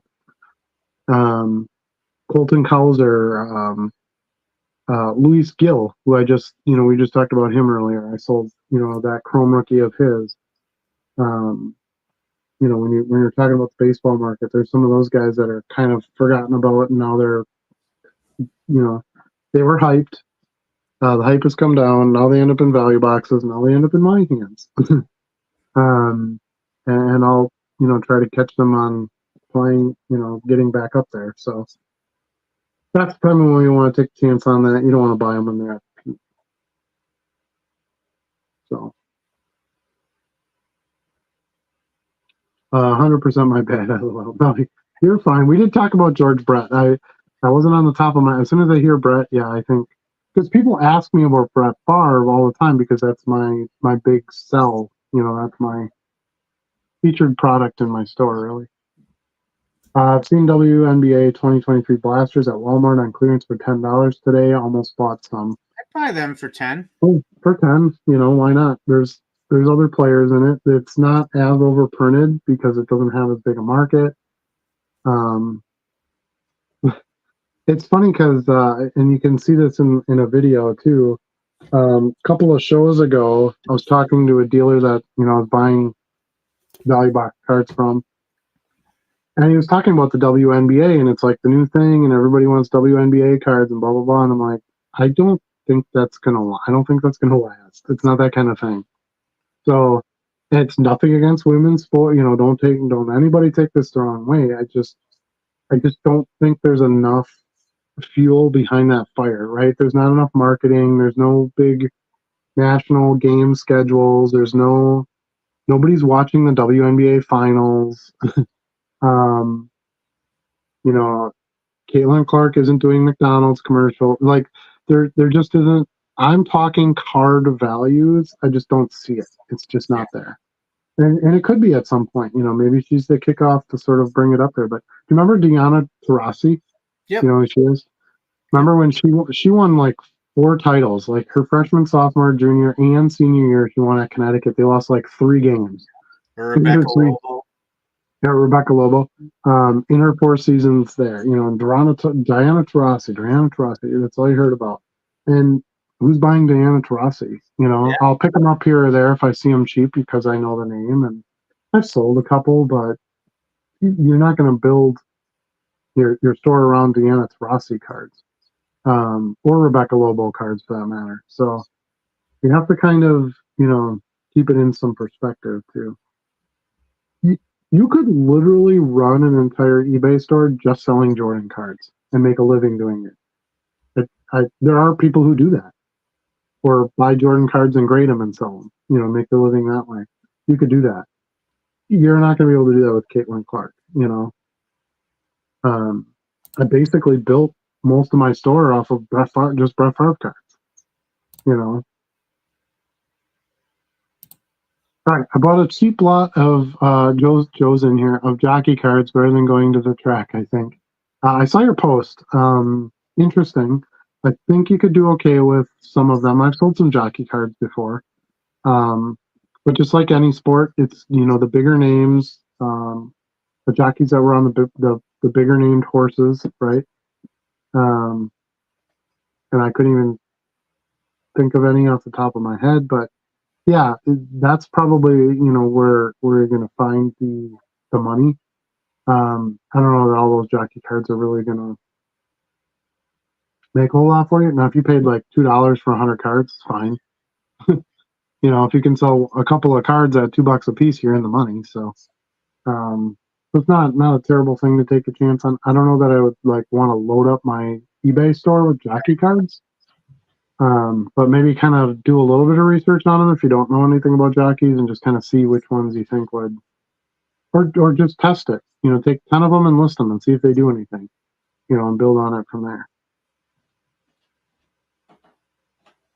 The thing that might help the WNBA is ESPN socials pushes it big time. Maybe we'll see. I mean, I Go ahead. I think ultimately, if people don't want to watch the sport and aren't interested in it, it kind of ends right there. I don't care how many commercials you put out for it. Yeah. They try to push soccer, at a lot of different times in this country, and it just doesn't take off like the other four major sports. It should be a major sport here, like it is in every other country, literally in the world. Um, but it's just not. American fans are just not that interested in the game. So that's it. And the card market echoes that for women's basketball. I've looked at sales for women's basketball versus men's basketball, and there's such a big gap. Now, Caitlin absolutely is on fire right now, but she's already starting to slide as well. Last week, she sold just under 3,000 cards for Caitlin Clark. But I will tell you, the 30 days before that, she was doing about 5,000 a week. So it's already starting to slip as the season goes on. And she's doing fine in the WNBA. It's not like she got hurt right away or she's been a washout. Like, she's having the same success she had in college. There is just a cap on the amount of buyers out there for WNBA right now. Well, and I think expectations are so high that it's almost impossible, right? Like she could come out and win the scoring title, the NBA or the WNBA title, the assists title. She could have the most, painted fingernails. She could dominate in every category, and it's not going to be enough. There's just too much there for her to get above it, above where it's at. And I've seen that before. It doesn't have anything to do with Caitlin Clark. That's just kind of how that is when it gets to that point. So very few players can really stack up to all the pre-hype. Caitlin got a Nike endorsement deal, $28 million deal. I have no doubts that Nike's going to take full advantage of, her hype. That doesn't mean that 3 years from now she has no more Nike deal. Right. There's lots of players. I remember Stephon Marbury had a huge deal. Who wears Stephon Marbury shoes in this day? Nobody does. So I think you mean Starbury. Starbury. Yeah. That should have done it right there. So I don't know. And $28 million is decent money, but it's really not that much money. If you look at the shoe industry, like Jordan shoes makes I kid you not, like $16 billion a year or something insane like that. So $28 million is like a few shoes. It's not, I don't know. We'll see. And you're right. She could do what he did. She signs this deal. She's this dominant female player. They make a logo of her, and and everybody's like Caitlin Clark. She's our hero and GOAT and blah blah blah. That certainly could happen. I just don't see that, and I'm not going to invest in that way at this point in time. And that's not how I buy. I'm not a big prospector. I don't do a lot of that. I do a little bit in baseball because you have to get sales, because that's a big chunk of that market. So I'll buy chunks of, I don't buy product, field product, but I'll buy little stacks of, baseball prospects here and there, just because that's where the money really comes in. But yeah. Also, the freshman class was loaded this year, and I think Shaq and another superstar's daughter is in the class after that. Yeah, I even heard some talk about Kobe. What's Kobe's daughter's name? Can't remember her name. The one who survived. I think she's the younger daughter, right? And there was even some hype like, oh, she's pretty good. If she gets into college, then there's going to be another push, based on her name, kind of like Bronny James. These kids of these players get some extra hype right off the bat, just like Deion Sanders kid. We just talked about him. There's going to be hype on him just because he's Deion Sanders kid. So Yeah. Might help sustain the hype of women's basketball, but that's a big might. Yeah, I don't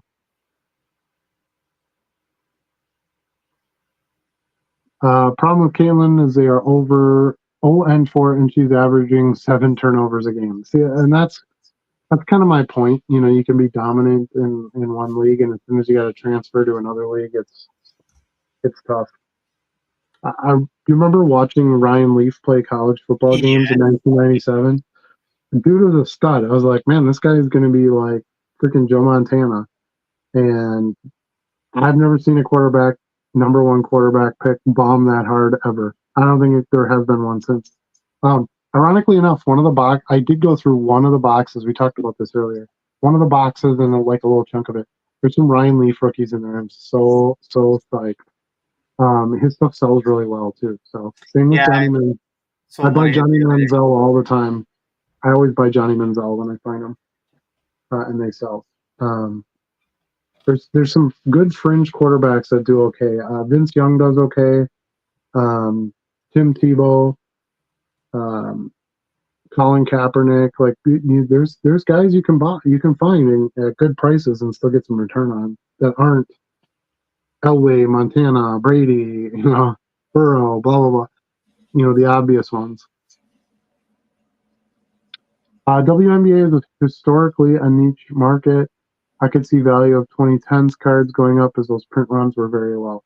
And that's exactly what we were just talking about earlier. As a matter of fact, in this buy from this first dealer, I bought some 1997 Fleer Ultra Gold Medallion WNBA parallel cards. I have no idea who these girl players were, but I bought them because that's the one where those are the ones where you can get some sneaky good money on those. How much 1997 Fleer Ultra WNBA cards were produced, do you think? Yeah. Very, very, very, very little. They didn't even make much NBA cards back then. The NBA was the lowest printed sport. So those are all things I consider when I'm looking at buying some of that stuff. There's some Hall of Famers in that set too. Sue Bird, Candace Parker, Tamika Catchings. And I love the 97 Fleer Ultra design. It's very popular in basketball. The platinum medallion cards sell really well. And the other cool thing they did, that was the only year of Fleer Ultra where the gold medallion card is actually a different photo. So all the other years they had the same photo and they just layered the gold tint on top of it. Okay. But in 97 they actually used an entirely different photo for both cards. At least they did in football and basketball. I guess I don't technically know if they did it in WNBA, I'm assuming, but yeah, you're right. Now, why did I buy those cards? Part of it was because of the Caitlin Clark hype, right? I'm not going to buy Caitlin Clark, but I'll go buy those cards. So you have to zig when everybody else is zagging. Don't go out and buy a bunch of Wembanyama rookie cards right now, unless you think he's the second coming.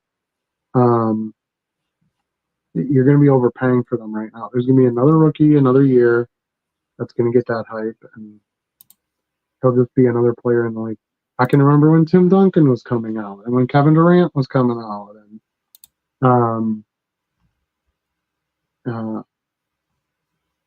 all those guys had that huge hype, coming right out of high school, and they're going to be the next Jordan, and blah blah blah blah blah. They've all had good careers, probably going to be Hall of Famers, but they're just the juice doesn't last on those players. Flacco, yeah, I saw a lot of Flacco rookies too. Nick Foles. Nick Foles is a good one. I buy his rookies whenever I see them. You want to stay away from like third-year base cards or anything, but rookie cards are good buys. Yeah. Trying to think of the quarterback in Jacksonville for a while that's now a coach. Mark Brunell? Nope. After him, I think. Byron Leftwich. Yes, Byron Leftwich. Yeah. I've bought a few of his. Really, any Cowboys quarterback in the history of the team. I sell a bunch of Drew Henson. There's a bunch of there's certain things that you can angles you can play on those little fringe players to get some return out of. And yes, I love to buy Brady and Favre and Burrow and Josh Allen and Mahomes and those are the ones that everybody knows. It's what are the other things that I can do to sort of round it out. And those are some of those players that I like to. Shannon Sharp is kind of a fun play. You mentioned that earlier, Charlie, how you had some Shannon Sharp sale. I don't see a ton of his stuff, but if it's interesting cards, especially inserts, things like that, and they're a good price, I'll pick up his stuff too because he has a media presence, right? Yep. So it was the Skip and Shannon show, and now he has his own podcasty thing or whatever. That's all also pretty popular. So those things are all things to consider. Also, a lot of these guys, rookies, are tops, which are just far better than Panini. Yeah, I am so excited. Tops is getting back in the game for football and basketball. I could just take my Panini stuff and throw it out once Tops hits. As I sell that stuff down, I don't know how much more of it I'm going to buy because it's going to be all the Tops products.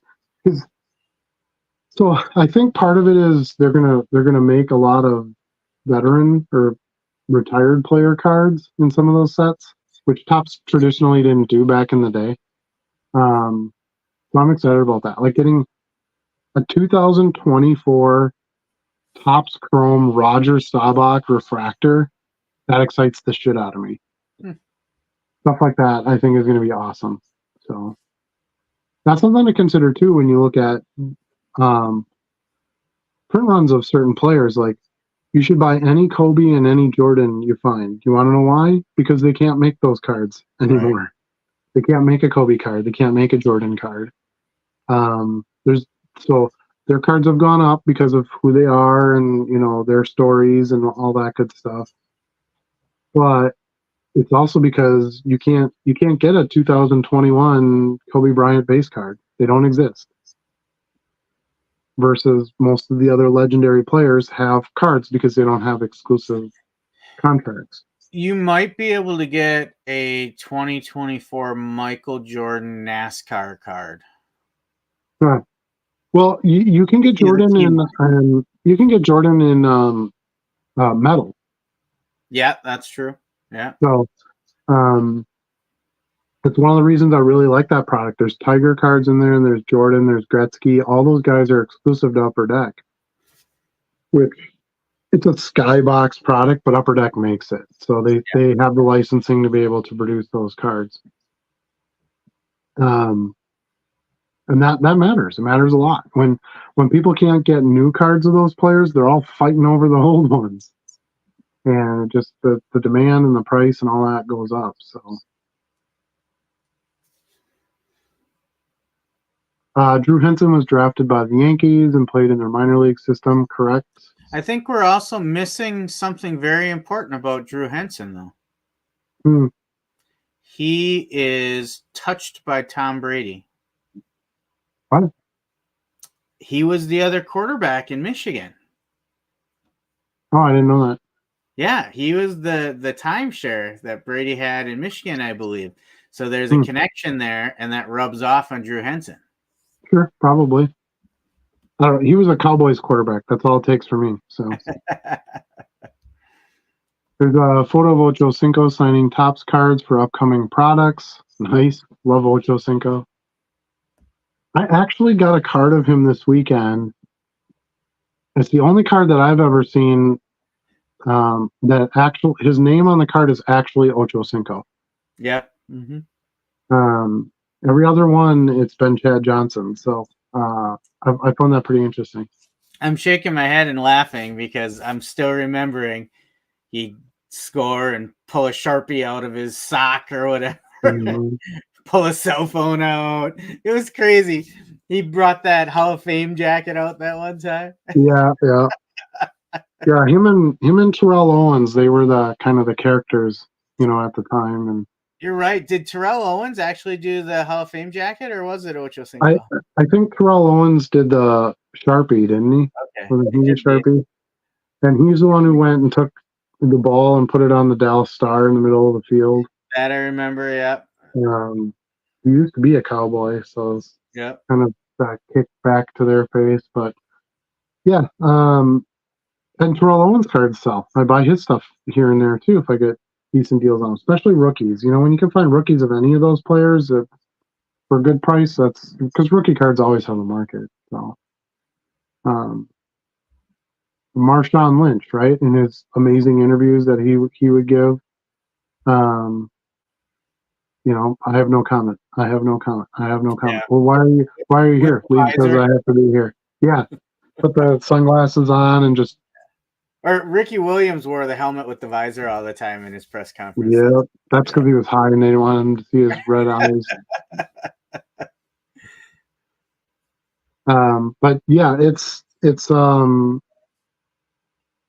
interesting. I think the market's going to evolve quite a bit. I think Topps becoming a real player in all of sports matters. Topps Chrome was it. That was the product that everybody had to have forever. And that's going to be back. So look out Prism, look out, you know, I don't even know if those products will even be made anymore. Let's see what Panini's, you know, play on the market ends up being. But unlicensed Prism football, I have no interest in that. And I don't even care about licensing that much, but Topps Chrome licensed football, that would be what I would be trying to obtain. So we're gonna see some big changes in the next couple of years. And then everyone's gonna be like, do you remember when Prism used to be a thing? Like, you know, yep, sure do. You know, I remember that too. I saw cards this year. He says, "What's up, Adam and Charlie? I've missed it. I hope I have. I may have missed it. But did you guys send a link to the Discord? Charlie is posting a link to the Discord as we speak. Yeah, we did Our, not post it this week. our There it technical title guy is Yeah. posting. There you go. Click on that sucker and join the Discord. We haven't had a lot of new joins in the last week. I noticed, which is kind of odd because we had a pretty good streak there for a while. You know, I suppose there's only so much. We are still a niche, hobby, business, side hustle, whatever you want to call it. But Yeah. yeah. So join up. Good stuff.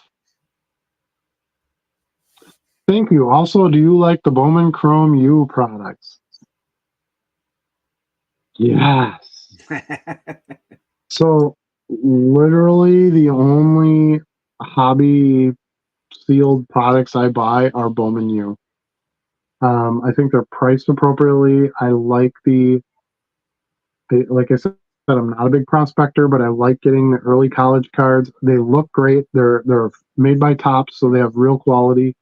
Refractors, numbered cards. You get 2 autos. Well, you're supposed to get 2 autos per box. I got skunked on one of mine, but yeah, it's in great value. I mean, $125, you get 2 autos. Generally, you'll get 4 or 5 refractors, couple of colors, couple of number cards. Awesome. First Bowman, so you get the rookie of their rookie, opportunities out there. And they're just great. They're easy to list.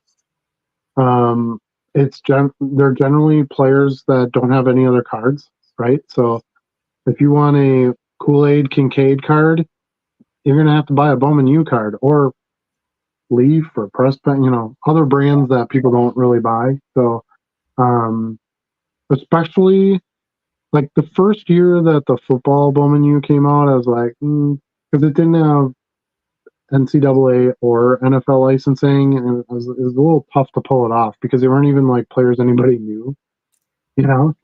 But now that I at least have the NCAA licensing, it's a lot better because basically you're just buying college cards, college rookie cards, and yeah, love it. I think it's a great product, and I hope to keep making it.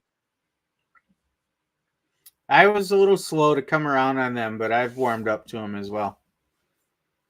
Wait until the National and we go to the wild card booth. It's going to blow your mind. Wild card's where it's at, yo.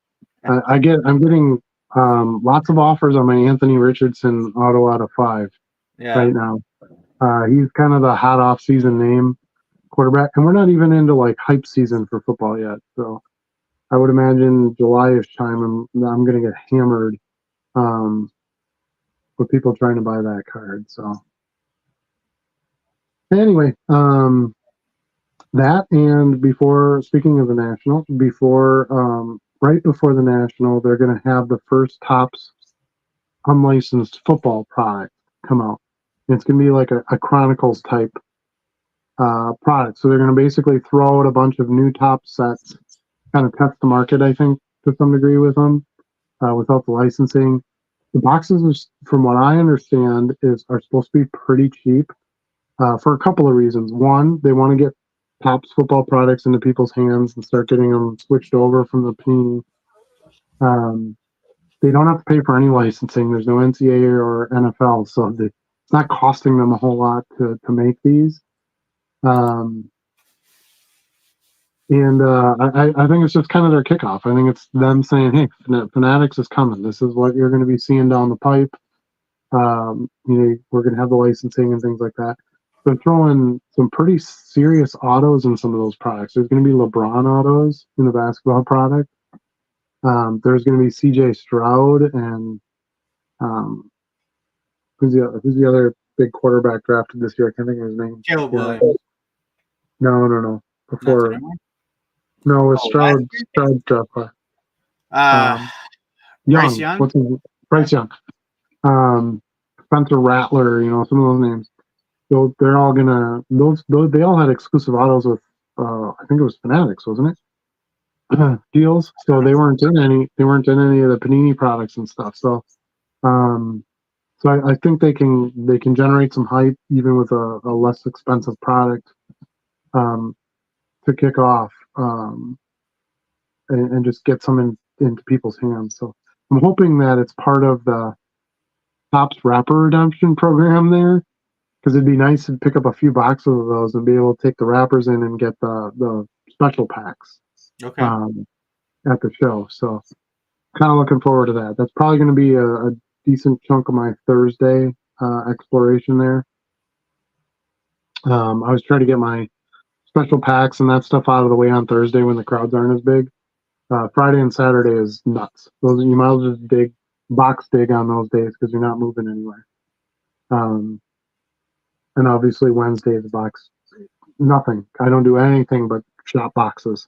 So, but Thursday's a great day to go and look at all the different box dealers. They won't be sold out yet because it's the first day. To be able to buy boxes, the lines for wrapper redemptions and stuff won't be quite as bad. So that's my plan with that one. And I'll be doing wild card on Thursday for sure then too. They'll have some kind of show box, hobby box combo special thing. Last year they had a spin the wheel for a prize and they had some pretty good prizes on there. I got some really nice stuff. I got a Purdy auto out of one of those. That's right, you did. Yeah. So, and I got a t-shirt. I was excited to get my wild card t-shirt. And so they did a really nice job with the show last year. So I'm excited to see what they bring this year. And they have like music and entertainment cards coming out soon. So they might have something with that too. So yeah, good stuff coming from the companies that are making some stuff. Leaf's got some nice stuff out right now. I always thought their products were pretty interesting. They have kind of a different take on the card hobby, and it's great. It's good to have different options. I just scooped up 4 2022 Bowman Chrome U blasters for $70 on discount. We'll be hunting Caleb Williams firsts for fun. Perfect. I agree with you. That sounds like a good time to me. 4 blasters, $70, not too bad. I'd much rather buy that than a 2023 Prestige football blaster, for $40 or whatever the heck those are cost now. Hey guys, quick question. Where do I find where to get the free or discounted supplies for having a store? So it's offered quarterly. So it would have been end of March would have been their last free coupon offer. and you go into store Subscriber discount. subscriber discounts. So if you go to your seller dashboard on eBay, and then it's got all the topics on the top, there's the store one. If you hover over that, it'll bring a drop down. You go to subscriber discounts, and then it should have the whatever discounts are offered to you. Like right now, I have eBay shipping supplies, which I've already used my coupon, but that stays on there.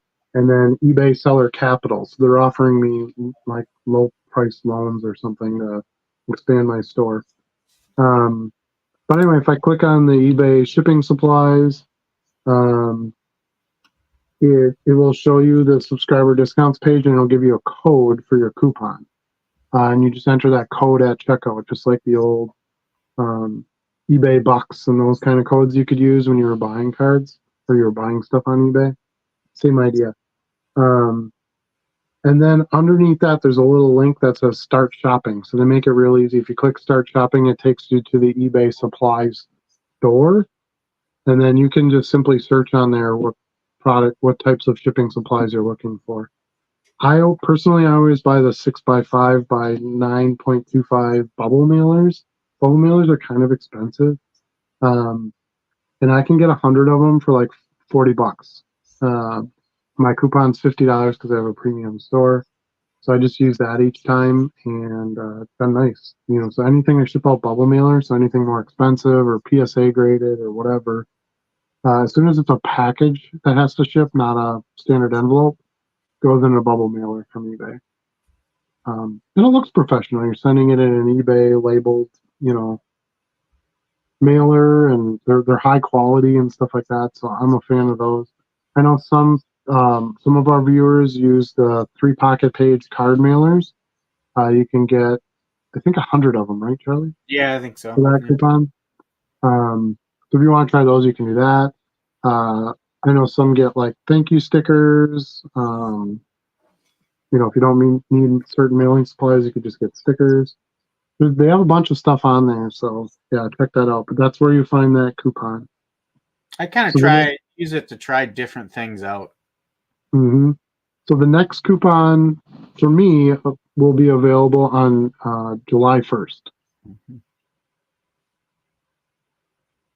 Because it goes quarterly. So January, February, March. So you can use the first coupon of the year on anytime after April 1st till the end of June, essentially. And then you've got April, May, June, and then July 1st you can use the coupon. And then you've got July, August, September. So October you can use the first one. And then October, November, December, and then January 1st you can use the next coupon. So you get 4 a year. So I essentially get 400 high quality bubble mailers a year for free. It's basically what my coupons equate to. So hopefully that helps you. But yeah, that coupon's a pretty solid deal if you think about it, right? So I mean, it cost me $60 a month for my store, but 1 month out of every 3 months, they give me a $50 supplies coupon. So you're essentially getting your store for like $20 1 month, which is a heck of a deal for the amount they allow me to list and the amount of sales I get and everything. $20 is nothing for a store subscription for the month. And it is legit value, because if I didn't have that coupon, I'd have to buy bubble mailers myself. They'd probably cost me more than that. You're looking at, it's about a quarter a piece to buy bubble mailers, and it's hard to get like volume discounts on that stuff. They just don't really offer it. So if you're paying 25 cents for 100 of them, that's what, 200? No, that's $25, right? Yeah. So actually pay a little more than a quarter then. If it's, no, maybe I get more than 100. Do you remember how many it is? I thought it was 100. It's a pretty big box. Yeah, it's a big box. Maybe it's 200. Might be 200. I don't remember now. I have to look at the box. I have a whole bunch of them. Hold on, I'll go check. Yeah, it's a pretty good deal, and like I said, it's a good way to experiment on some things if you're not sure if you want to use this or that. Like that's how I got the 3 pocket envelopes. I thought, sure, I'll take a shot and try them out. Would I go out and buy them regularly on my own? Probably not. But to use a coupon, you got it. It is a pretty big box, but it is 100. You can see right on there it says 100 pieces. Okay. But they're puffy, so that kind of makes sense, I guess. Right now I have like four full boxes because I wasn't using that many to start out with because I wasn't getting as many multi-card orders or higher dollar orders. Now I'm using them a lot more regularly. Yeah, I don't use them that often yet. I would say I have 1 Ground Advantage package out of 100 orders. So my 1 box I got of those will last me for quite a while yet. Yeah, I probably have, I'd say I'd average about 3 bubble mailers a day that I send out. Maybe that's a little high. Let's say 2. Because some days aren't quite as busy, but on a weekend I might have like 5 or 6. So yeah, the more higher bulk that you're selling, the more you're going to have to ship as a package versus an envelope.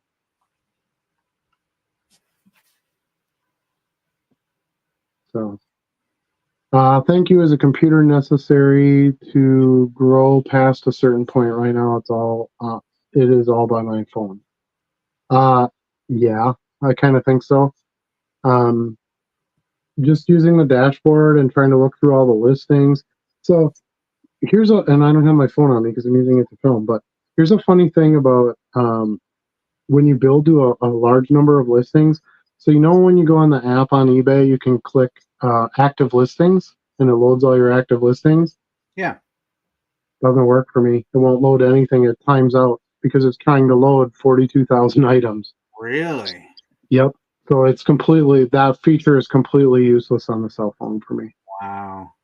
No, I can go into the browser on my phone, and luckily I've got a fold out, bigger screen, so I can do a lot more computer type stuff on my phone.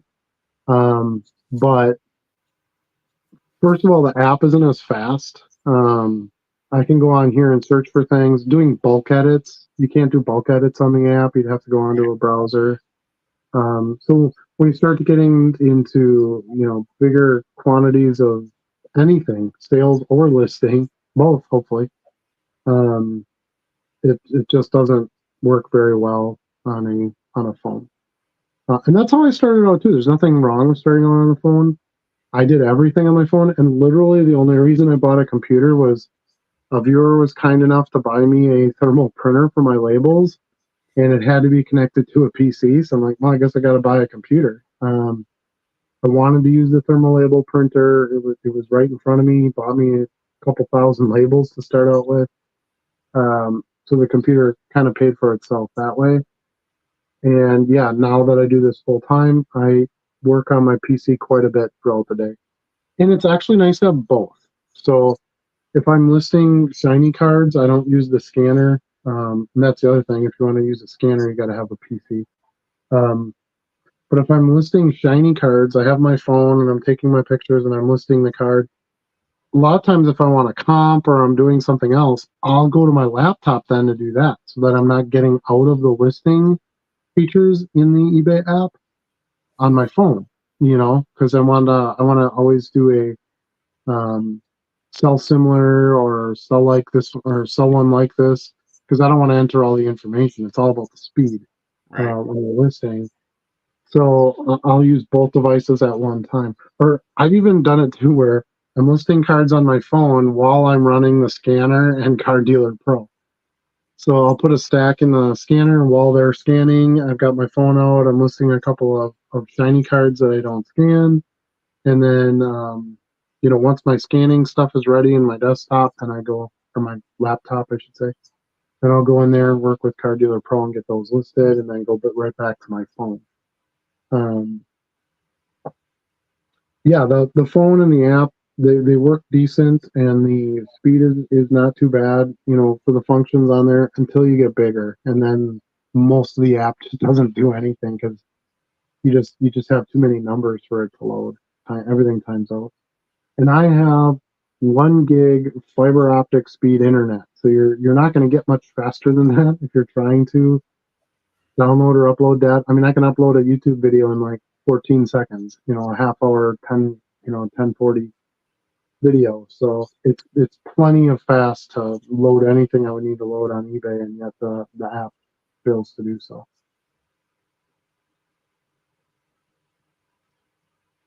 Recently we watched the opening sequence of the movie Basketball and Gotta Wonder, LOL. Yeah, I actually just watched that movie for the first time a few weeks ago. Really? It's actually pretty good. I always thought, It's I'm like, great. I'm like, man, that looks stupid. I'm not always a big fan of their projects. I loved Orgasmo. It was a really good movie. Obviously South Park, but I was like, I don't know, that movie just kind of looks dumb. And yeah, it was good dumb.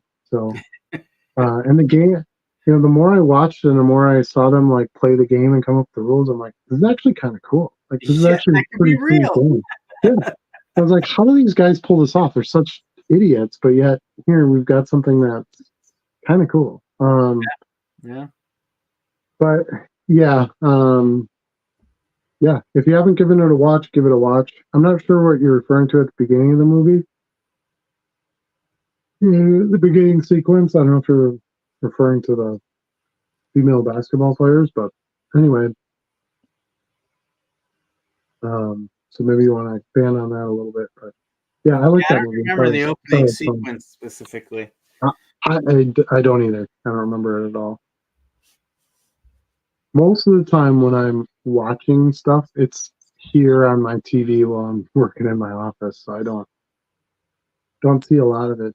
Another movie that I never watched was Castaway, and I will put that on today.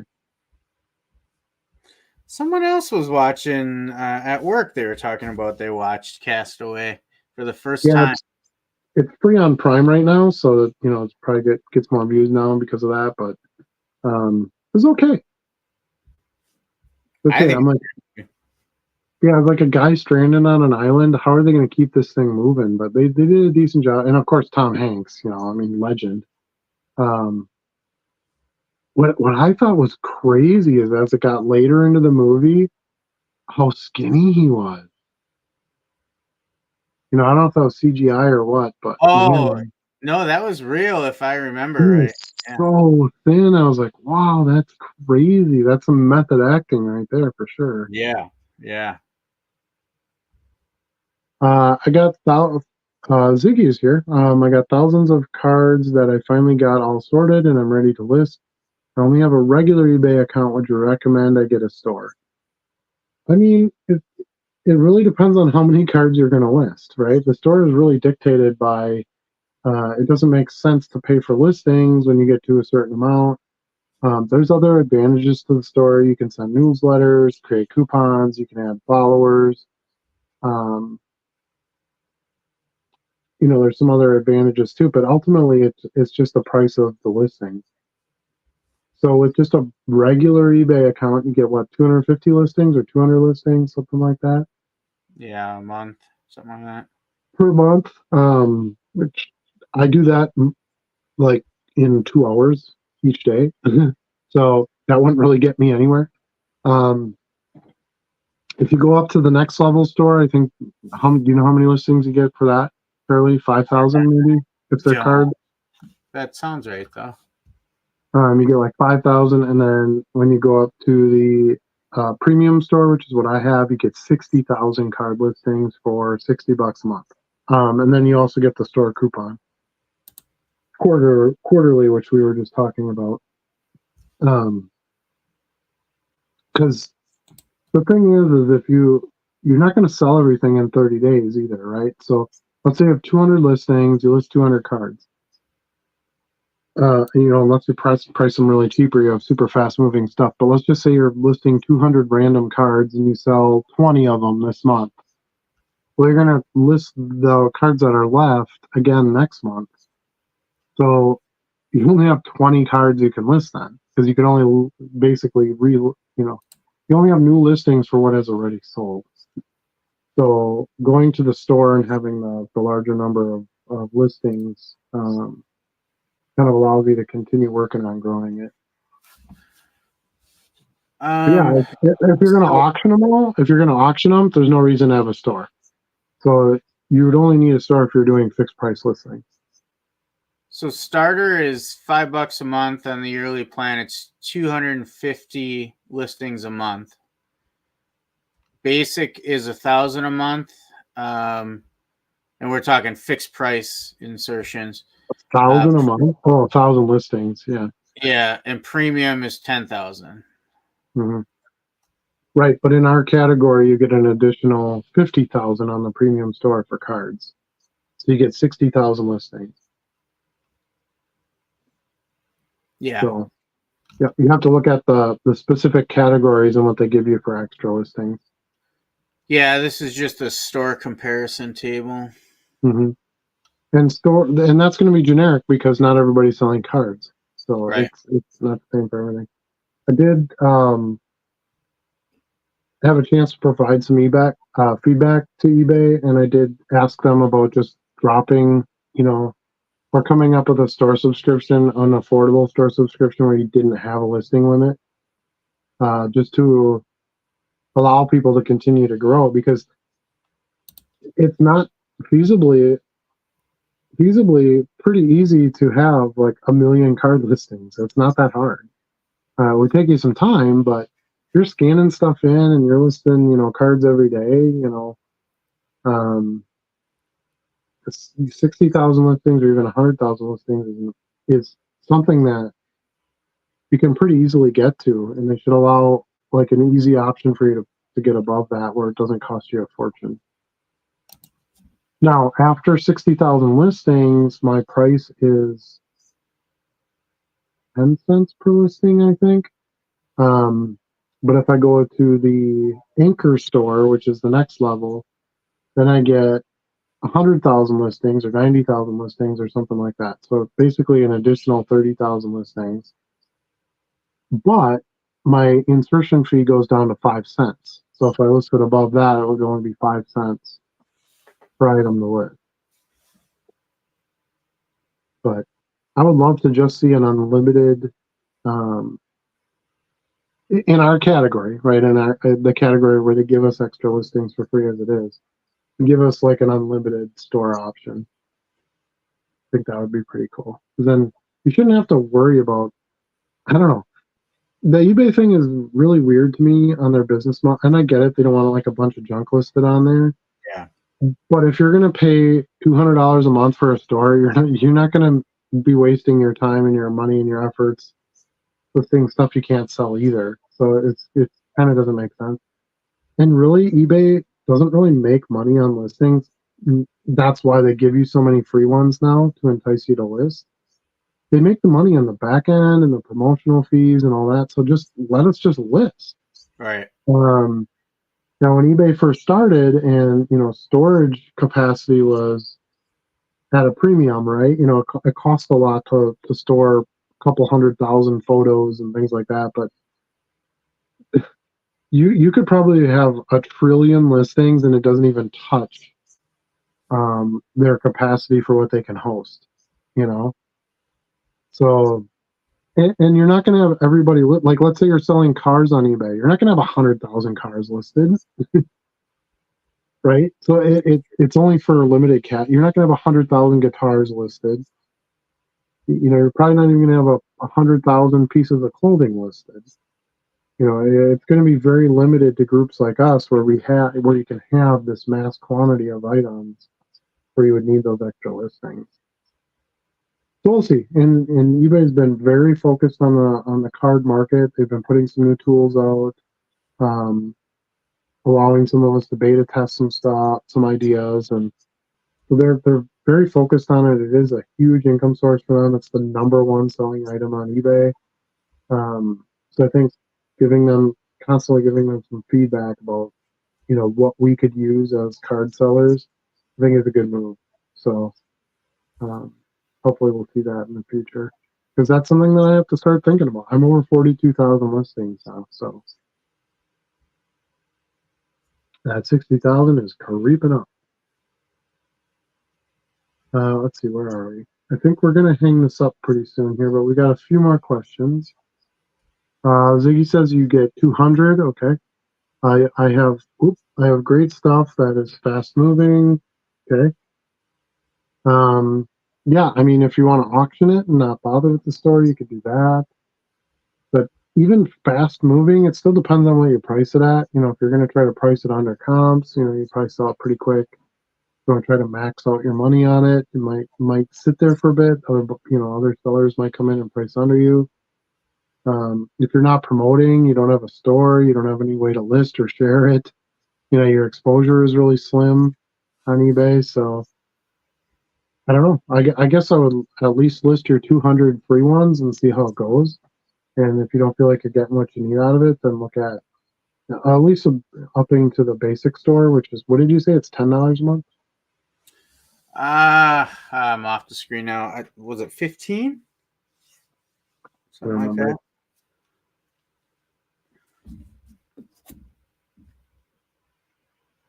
I thought it was 10.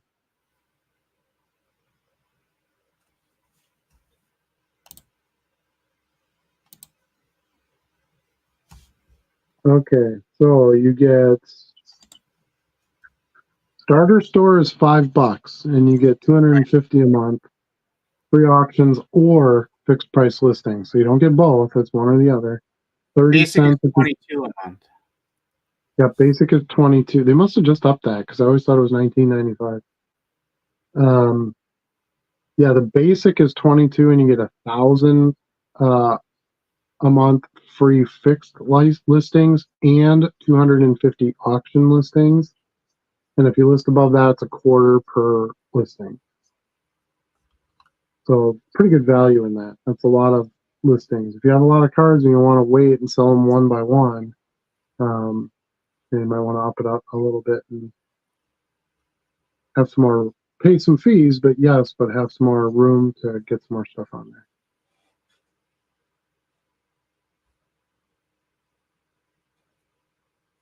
He says, I'm not in a hurry. Well, then don't do a store. Why pay the $5 or the $20 if, you can just do it with your freebies. Sure. See how it goes. I have 100,000 cards to list. I have no interest in not having a store. That would never work for me. So you have to do what's going to work for what you're trying to do with it. And that's why they have those different levels. They have a no subscription level where you get a few free ones. They have a small subscription. You can go up to a what do they call it? A featured store or something like that, which is like $1,000 a month. If you want to be on the front page of eBay, you can do that. So there's options out there. What I always say is get the smallest store to start out and grow with your store as needed. So I stayed with the free store for the first few months. And then I think I went to basic. I think I skipped the starter. And I was on the basic store for 9-10 months. And then I finally went to the premium. Yeah, and I've been on the premium store since 2014, I think, because I was selling other items before this, and I just always had it, and I just would keep listing whatever, as time went on. So because it wasn't always you got 60,000 listings, okay? So it used to be, I don't know, 2,000 listings or something like that was all you got, even in cards category. And that's what allowed me to kind of pursue this was they had changed that and they gave you 10,000 up front and then an additional 50,000 in that category. And it was like, man, 60,000, that's legit. And then they came out with the eBay standard envelope program where you could send it by, just a postage stamp, but you got tracking, so you could qualify for top rated seller programs. And they started making it a real option to be able to sell lower end cards. Where it really wasn't for a long time. We would literally sell a card and you had a roll of stamps and you would just put a stamp on it and hope for the best. I wouldn't know. That's like old timer talk. That's like a year and a half ago talk. You whippersnappers don't know what it was like when we had to do things in the old days. you just wouldn't have had a card store like online. That just wouldn't have been that possible. Not for low end. So, all right. I think that's gonna do it for us. I could use a nap. Had some strange sleeping habits last night with the storm and the power outage and moving a dog and a kid around and all that. So do you have anything to add, Charlie? No, I'm good. Good discussion tonight, like always. Always Agreed. look forward to our Wednesday nights. Yeah, so every Wednesday, 8 Central Standard Time, we do this live show, me, Charlie, and Stuart the Goat, who's been kind of sleepy today, I guess. We He's haven't heard much from the Stew Man. Oh, I was going to say, he sounds like a cow. But yeah, so try to join us every Wednesday live. If you can't, watch this recorded. Those of you watching it recorded, thank you so much for viewing. Please like this video if you do like it. Subscribe to the channel so you can be notified of future videos. Ring the bell to get those notifications. Join our Discord. Maybe Charlie can throw the Discord up there one more time. One more time. Oh, there. Hold on, it's there. It's there. Join the Discord. It's right here. And join our discussions on there. We have talk all day long on different things we're doing with selling, buying, eBay, all that good stuff. And I think that's about it. Subscribe to Charlie's channel, JC3 Cards and Collectibles. Hey, you got it right. On YouTube. Yeah, I know. It only took me a couple of months. It's in there now. And that's it. And we'll have some more shows for you. I've got like 7 videos to make. I'm going to make a video of each of the monster boxes. I think what I'm going to do is show a good chunk of the box, and then the rest of the footage I might save for my Patreon members. So I do have a Patreon. You can see that address in the scrolling bar on the bottom there. If you want to consider joining that, it is a small $5 monthly fee, but it does get you some extra content. So we'll try to keep those videos at a decent length. I'm going to show a good chunk of what's in the box, and then the rest I'll put the long. Those who want to watch the real long videos would be the members in the Patreon. I would like to see you go through all of the monster boxes via shorts. Nope. Hold on. I do have to consider which video I just posted to chop up for shorts, because I've been trying to do that, and that's been helping for some traffic and sure getting some short attention span viewers to the channel. So I want to continue that as well. So there'll probably be some shorts added, but those will just be based on current content. So, but that's it for now. Thanks again so much for watching. We really appreciate you. Thanks for participating in the chat. It does make the show a lot more fun and interesting. And do you have any final words of thought there? I sure do. You do? Peace out. And remember, you can't sell what you don't list. That's right. Night, everybody.